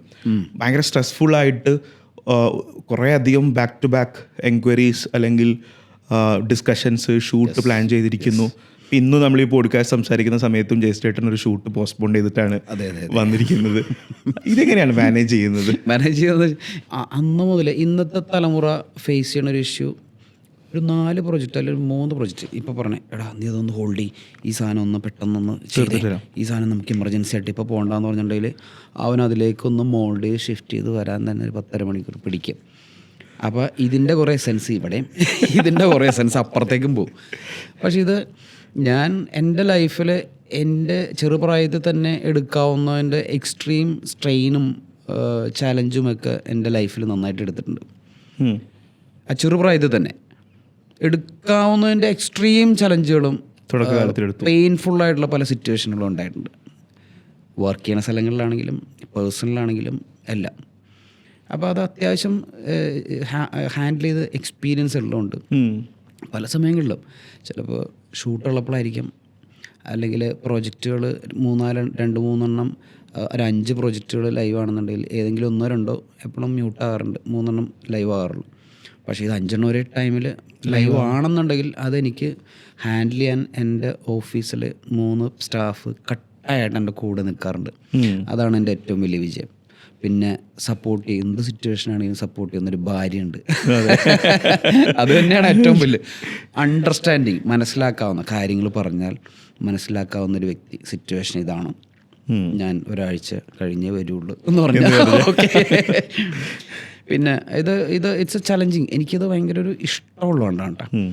അത് ചില സാധനങ്ങളിൽ ചില പ്രൊജക്റ്റുകൾ ബെനിഫിഷ്യലായിരിക്കില്ല, എന്നാലും ഭയങ്കര ഇൻട്രസ്റ്റിംഗ് ആയിട്ടൊരു പ്രൊജക്റ്റായിരിക്കും. അത് ഞാൻ കോംപ്രമൈസ് ചെയ്തിട്ട് വർക്കുകൾ എടുക്കാറുണ്ട്. അപ്പോൾ അത് ആ ഒരു പാഷൻ്റെ പുറത്താണ് ശരിക്കും. എന്നാൽ തിരിഞ്ഞു നോക്കുമ്പോൾ ചിലപ്പോൾ സാലറി ഡേറ്റ് ആകുമ്പോഴത്തേക്കും ഫണ്ട് കാര്യമായിരിക്കും, എന്നാലും പണി ഒരുപാട് ചെയ്തിട്ടുണ്ട്. അതെ. പിന്നെ കാലിക്കറ്റ് ഒരു പ്രാവശ്യം ഒരു സെഷൻ പോയപ്പോഴത്തെ ഒരു കുട്ടിയാണ് ചോദിച്ച ചോദ്യമുണ്ട്. ഇത് തന്നെ, ചേട്ടൻ ഇത്രയും വന്നായിരുന്നു ഇവോൾവ് ചെയ്ത് ഇത്രയും ചേഞ്ചുകൾ വന്ന്, എന്നിട്ട് ഇത്ര നാൾ പിടിച്ചിരിക്കണത് എങ്ങനെയാണ്? അതെ അതെ.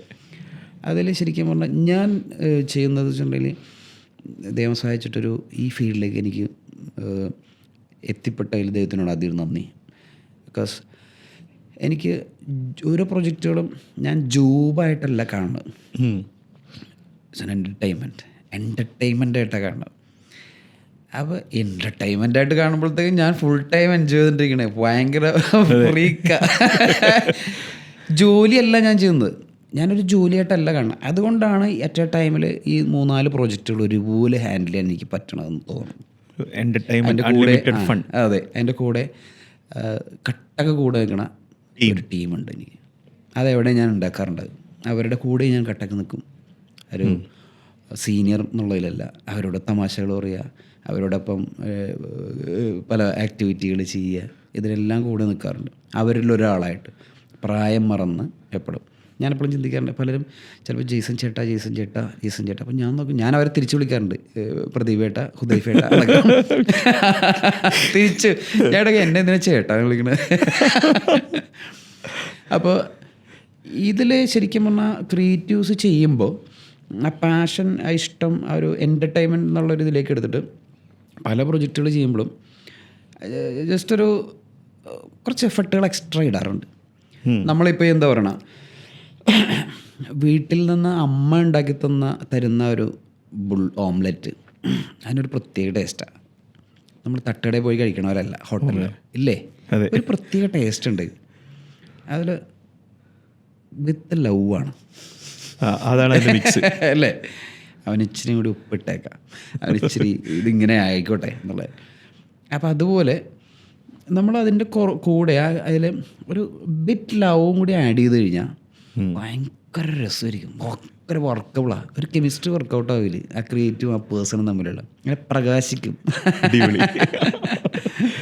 ഇത് കേട്ടിരിക്കാൻ തന്നെ നല്ല രസമുണ്ട്. ഈ പോഡ്കാസ്റ്റിലൂടെ ഇത് കാണുന്ന ഒരുപാട് പേർക്ക് ക്രിയേറ്റീവായിട്ടുള്ള ഫീൽഡിൽ എനിക്ക് ക്രിയേറ്റീവ് ബ്ലോക്കറാണ്, അല്ലെങ്കിൽ ഞാൻ ഓവർലോഡറാണ്, അല്ലെങ്കിൽ പ്രൊജക്ട്സ് ഒരുപാട് ഹെവിയാണ്, അല്ലെങ്കിൽ ആ ഒരു വർക്ക് ഇപ്പോൾ ചെയ്തുകൊണ്ടിരിക്കുകയാണ്, അതുകൊണ്ട് കൂടെ തന്നെ ഇതുകൂടി വന്നപ്പോഴേക്കും ഞാൻ ആകെ ബുദ്ധിമുട്ടിലായി എന്നൊക്കെ കാണുന്നുണ്ട്. സോ ക്രിയേറ്റീവായിട്ടുള്ള ഏതൊരു വർക്കും ടീം വർക്കിൽ തന്നെ പോകണം. അതുപോലെ അതിലെടുക്കുന്ന എഫേർട്ടും അല്ലെങ്കിൽ അതിൻ്റെ ഒരു എൻഡ് റിസൾട്ടിനെ മാത്രം പ്രതീക്ഷിച്ചുകൊണ്ട് നമ്മൾ അതിലേക്ക് സ്മാർട്ടായിട്ടും ഹാർഡായിട്ടും വർക്ക് ചെയ്യുക എന്നുള്ളതാണ്. നമ്മളൊരു കമ്മ്യൂണിക്കേഷൻ ചെയ്യുമ്പോൾ ഡിജിറ്റലാണെങ്കിലും ഓഫ്ലൈനാണെങ്കിലും ഓൺലൈനിലാണെങ്കിലും, ഇപ്പോൾ എക്സാമ്പിൾ പറയുകയാണെങ്കിൽ ഒരു ബോയ് ഫ്രണ്ട് ഒരു ഗേൾ ഫ്രണ്ടിനെ അറ്റൻഷൻ ഗ്രാബ് ചെയ്യാൻ അവൻ എന്തെല്ലാം ചെയ്യും. നമ്മൾ ഫിലിമുകളിലൊക്കെ കാണാറുള്ള ഇഷ്ടപ്പെട്ട കോസ്റ്റ്യൂം ഇടും, അവർക്ക് ഇഷ്ടപ്പെട്ട എന്താ പറയുക എന്തെങ്കിലുമൊക്കെ ബൈ ചെയ്തിട്ട് ഒളിച്ചൊക്കെ എത്തിക്കാൻ നോക്കും. അവൾ ട്യൂഷൻ പോണ ടൈമുകൾ അല്ലെങ്കിൽ കോളേജിൽ പോണ ടൈമുകൾ കണ്ടെത്തി നേരത്തെ രജിസ്റ്റർ ചെയ്തിട്ട് അവിടെ നാടകീയമായിട്ട് എൻ്റെ പ്രസൻസ് കൊണ്ടുവരിക ചിലപ്പോൾ, അല്ലേ, ഇങ്ങനെയൊക്കെ. അപ്പോൾ അവളെ അറ്റൻഷൻ ഗ്രാബ് ചെയ്യാം. നമ്മുടെ ബ്രാൻഡും ശരിക്കും നമ്മൾ ചെയ്യുന്ന ജോലി അത് തന്നെയാണ്. ആ കസ്റ്റമറെ വശീകരിക്കാൻ വേണ്ടി എന്തെല്ലാം ഇന്നോവേറ്റീവ് റൂട്ടുകൾ ഓഫ്ലൈനാണെങ്കിലും ഓൺലൈനിലാണെങ്കിലും വീഡിയോനാണെങ്കിലും സ്റ്റാറ്റിക്കിലാണെങ്കിലും എന്തെല്ലാം ചെയ്യാൻ പറ്റും, ഇതെല്ലാം മാക്സിമം എക്സ്പ്ലോർ ചെയ്യാൻ പറ്റുമെന്ന് നോക്കാം. ഓഫ്ലൈനിലാണെന്നുണ്ടെങ്കിലും ഇപ്പോൾ ഡിജിറ്റൽ വീഡിയോസിനാണെങ്കിലും ആംബിയൻ മീഡിയ അഡ്വർടൈസിംഗ് എന്ന് പറഞ്ഞിട്ട് പബ്ലിക് പ്ലേസുകൾ യൂട്ടിലൈസ് ചെയ്യാവുന്ന ഒരുപാട് പോസിബിലിറ്റികൾ ഇന്ന് കേരളത്തിൽ പരിധി ചെയ്തിട്ടില്ല. വളരെ കുറച്ച് പേര് ചെയ്തിട്ടുള്ളൂ. ഞാനും ചെറിയൊരു 1-2 ചെയ്തിട്ടുണ്ട്. ഫെഡറൽ ബാങ്കിന് വേണ്ടി ചെയ്തിട്ടുണ്ട്. ഒരു മറ്റേ നൊസ്റ്റാൾജിയ ഫീലുള്ള ഓലപ്പമ്പരം NRIസിനെ വെൽക്കം ചെയ്തിട്ടുള്ള എയർപോർട്ടുകളിൽ ഫേസ് ചെയ്തിട്ട് കണ്ടിട്ടുണ്ടല്ലോ അല്ലേ. അപ്പോൾ അതൊക്കെ ഒരുപാട് നല്ല അവാർഡ്സൊക്കെ ഓൾമോസ്റ്റ് എല്ലാം ദൈവം സഹായിച്ചിട്ട് നല്ല അവാർഡ് വിന്നിങ് പ്രൊജക്റ്റുകളായിരുന്നു ചെയ്തിട്ടുള്ളത്. ആംബിയൻ മീഡിയ പബ്ലിക് പ്ലേസുകൾ നോക്കിക്കഴിഞ്ഞിട്ടുണ്ടെങ്കിൽ ഇപ്പോൾ ഇന്ന് ശരിക്കും പറഞ്ഞാൽ വാക്ക് വേല ഫുട്പാത്തുകൾ നമുക്ക് യൂട്ടിലൈസ് ചെയ്യാൻ നിയോൺ ലൈറ്റായിട്ട് ഇന്നത്തെ ജനറേഷൻ ഈ ഓൾഡ് ജനറേഷൻ ഉണ്ടെങ്കിലും ന്യൂ ജനറേഷൻ ആണെങ്കിലും തല ഉയർത്തി നടന്നിരുന്ന ആളുകൾ ജനം ഇന്ന് തല താഴ്ത്തിയാണ് നടക്കുന്നത്. ബിക്കോസ് മൊബൈലിലാണ് ഓൾമോസ്റ്റ്. അപ്പോൾ എന്തിനാണ് ഇവർക്ക് ഒരു നിയോൺ ബോർഡ് മേളിൽ വെക്കുന്നത്? എന്തുകൊണ്ട് വാക്വേലുള്ളൊരു സ്ലാബ് മാറ്റിയിട്ട് നിയോൺ സ്ട്രോങ് ആയിട്ട് സോളിഡ് ആയിട്ട് ഒരു കമ്മ്യൂണിക്കേഷൻ ബോർഡായിട്ട് യൂട്ടിലൈസ് ചെയ്തുകൂടെ? മറ്റേ ഇന്ന കഫേ, യെസ് ഓക്കെ ഇവിടെ എത്തി, ഇങ്ങനെയല്ല നടക്കണം. ഇവിടെ ഒരു മാളിൽ കയറുന്നതിൻ്റെ ഒരു എൻട്രൻസിൽ മുകളിൽ നിന്ന് ഒരു ലേസർ താഴോട്ട് അടിച്ചുകൊണ്ട് ഞാൻ കണ്ടിട്ടുണ്ട്. ഇൻട്രസ്റ്റിംഗ് അല്ലേ ഇത്? അതെ. ജയിസ്റ്റേട്ട പറയുന്നത് ആളുകൾ താഴെ നോക്കിയാണ് നടക്കുന്നതെങ്കിൽ അവിടെയാണ് കമ്മ്യൂണിക്കേഷൻ ഉണ്ടാവേണ്ടത് എന്നുള്ളതാണ്. അവിടെ ആ പോസിബിലിറ്റി ഉപയോഗിക്കണം, ആകാശം മുട്ടുന്ന ബോർഡുകൾക്ക് അപ്പുറത്ത് എന്നുള്ളതാണ്. അതെ. പബ്ലിക് വാളുകൾ യൂട്ടിലൈസ് ചെയ്യുക, ഇൻസ്റ്റലേഷനായിട്ട് യൂസ് ചെയ്യുക. അത് കുട്ടി വീഡിയോസായിട്ട് കവർ ചെയ്തെടുത്തു കഴിഞ്ഞാൽ എക്സ്റ്റൻഷൻ പോസിബിലിറ്റിയുള്ള യൂണിഫോമിറ്റിയുള്ള ഐഡിയാസ് ഡിജിറ്റലിന് അതാണല്ലോ വേണ്ടത്. മറ്റേ ഓഫ്ലൈനിലെ പണ്ടത്തെ പോലെ ഒരു 3 ആഡ് ക്യാമ്പയിനോ 3 ആഡ് പ്രിൻ്റ് ആഡ് ക്യാമ്പയിനോ അല്ല. എക്സ്റ്റൻഷൻ പോസിബിലിറ്റിയുള്ള ഐഡിയാസ് വേണം, തുടർച്ചയുള്ള അങ്ങനത്തെ ഐഡിയാസ് വേണം ഡെവലപ്പ് എടുക്കുക. അതിനെ യൂണിഫോമിറ്റി കീപ്പ് ചെയ്യാൻ ട്രൈ ചെയ്യുക. എന്നാലാണ് ഈ ബ്രാൻഡിൻ്റെ ആണ് ഇതെന്ന് കാണുമ്പോൾ സ്ക്രോൾ ചെയ്യുമ്പോൾ അറിയാൻ പറ്റും. അതിനൊരു യൂണീക്നെസ് കൊണ്ടുവരിക. ചിലപ്പോൾ കളർ സ്കീമിലായിരിക്കും, അതിൻ്റെ ഒരു ടെംപ്ലേറ്റിലായിരിക്കാം, അതിനൊരു യൂണീക്നെസ് കൊണ്ടുവരിക. അപ്പോൾ ഓരോ ബ്രാൻഡുകളും ഡിഫറൻഷ്യേറ്റ് ചെയ്ത് മാറി നിൽക്കും. അപ്പോൾ ഈ ദുബായ് ഭീമയുടെ ഒരു ഷൂട്ടിന് ഒരു സമയത്ത് ഒരു ഐഡിയ കൊടുത്ത് പ്രസൻറ്റേഷൻ, അത് അന്ന് നേരത്തെ ഉണ്ടായത് കമ്പനി ചെയ്തതെന്ന് വെച്ചാൽ സ്ത്രീകൾ ഭീമ മൂവല്ലയിൽ ലോഞ്ച് ചെയ്യുന്നു എന്നുള്ളത്.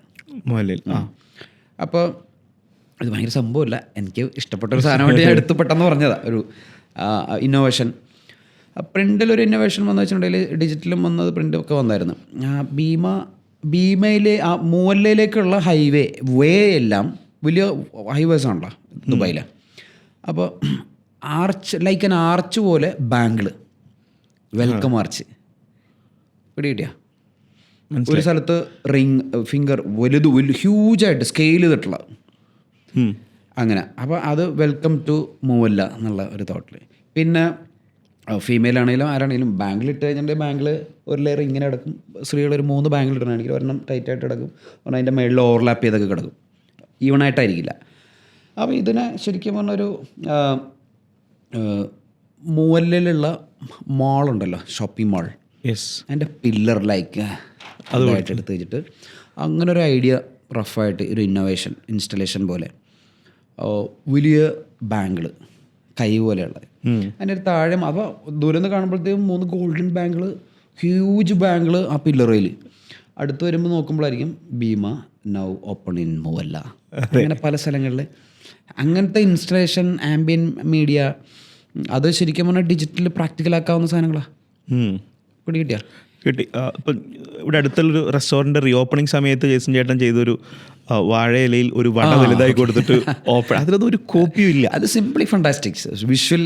ഒരു വട കൊടുത്തു എന്നുള്ളതാണ്. നമുക്കത് ഈ എഡിറ്റിൽ ഇതിന്റെ വീഡിയോസിൽ വരാം. ഊട്ടുവരയുടെ റീ ഓപ്പൺ ക്യാമ്പയിനിൽ. മറ്റൊന്ന് ഇഡ്ഡലിയാണ്. എക്സ്റ്റൻഷൻ പോസിബിലിറ്റി ഉള്ള. നമ്മളത് ക്ലോസ് ആയിട്ട് നോക്കുമ്പോൾ മനസ്സിലായി ആ ഇഡ്ഡലി ജയ്സൺ ചേട്ടൻ തീരുമാനിച്ച സ്ഥലത്താണ് വന്നത്.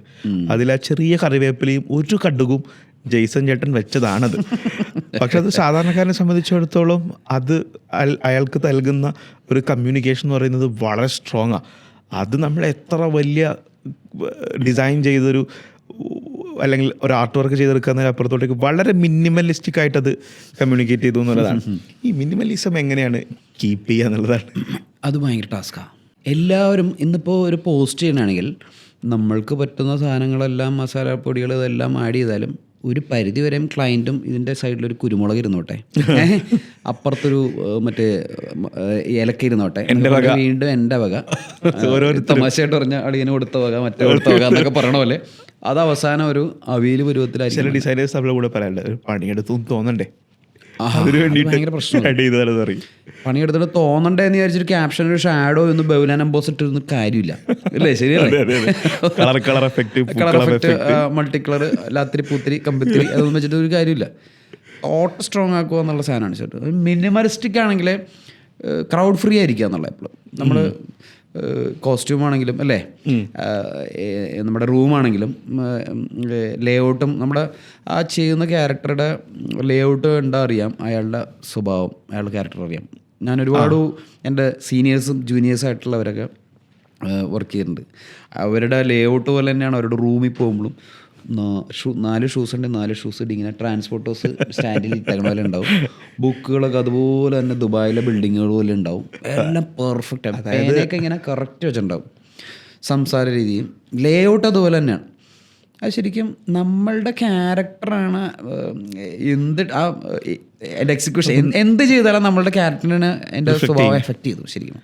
അതായത് ആളുകളുടെ മുഖം നോക്കി പീപ്പിൾ ഒബ്സർവ് ചെയ്ത് ആളുടെ സ്വഭാവം പറയുന്നു പറഞ്ഞ പോലെ ഒരു ഡിസൈനറുടെ ഒരു വർക്ക് നോക്കിയിട്ടും ആളുടെ സ്വഭാവത്തെ ജയ്സൺ ചേട്ടൻ കണ്ടെത്തും. തീർച്ചയായിട്ടും പറ്റും. അയാളുടെ വസ്ത്രധാരണ ശൈലി കണ്ടാൽ അറിയാൻ പറ്റും, അയാളുടെ ക്യാരക്ടർ അറിയാൻ പറ്റും, അയാളുടെ നടപ്പും. ഇപ്പോൾ എന്താണെന്നറിയോ, നമ്മളിപ്പോൾ പാശ്ചാത്യ സംസ്കാരത്തിന് നമ്മൾ കോപ്പി ചെയ്യാൻ ശ്രമിക്കാറുണ്ട്, വെസ്റ്റേൺ. അപ്പോൾ അതങ്ങനെയാണല്ലോ കൂടുതലും. ഇപ്പോൾ മിക്സഡ് കൾച്ചറാണ്, റെഫറൻസുകൾക്ക് ഒരുപാടുണ്ട്. പക്ഷേ ഇങ്ങനത്തെ കോസ്റ്റ്യൂംസ് ആണെന്നുണ്ടെങ്കിൽ നമ്മളുടെ ഈ നാട്ടിൻ പ്രദേശത്തുകാരൻ അല്ലെങ്കിൽ കാരി അത് ഇടുമ്പോൾ അയാൾക്കത് ഫിറ്റാണുണ്ടാവും, പക്ഷേ ആറ്റിറ്റ്യൂഡ് കീപ്പ് ചെയ്യാൻ അയാൾക്ക് അറിയാൻ പാടില്ല എന്നുള്ള ഒരു. നടക്കുമ്പോൾ ഒരു അപാകത എല്ലാവരും ശ്രദ്ധിക്കും. ആറ്റിറ്റ്യൂഡ് കീപ്പ് ചെയ്ത് നടന്നാൽ മതി. ഇന്നർവെയർ ഇട്ട റോട്ടിൽ കൂടെ നടന്നാൽ ആറ്റിറ്റ്യൂഡ് കീപ്പ് ചെയ്ത് പറയുമ്പോഴാണ് ഞാനിപ്പോൾ ശ്രദ്ധിച്ചത്. നേരത്തെ നമ്മുടെ CD-യുടെ ഷൂട്ടിന് ജയ്സൺ ചേട്ടൻ വന്നപ്പോഴും അത് 20-ലധികം ആൾക്കാരുണ്ടായിരുന്നല്ലോ. അപ്പം നമ്മൾ റെഫറൻസ് എടുത്ത് വെച്ചൊരു മൂഡ് ബോർഡിൽ കുറേ അധികം പിന്നെ ജസ്റ്റേഴ്സും പൊസിഷനിങ്ങും ഒക്കെ ഉണ്ട്. അതിൽ ജയ്സൺ ചേട്ടൻ ഓരോരുത്തർ വരുമ്പോഴും പറയുന്നുണ്ട്, ഇയാളെ കൊണ്ട് നമുക്ക് ഇത് പിടിക്കാം, ഇയാളെ കൊണ്ട് നമുക്ക് അത് പിടിക്കാം.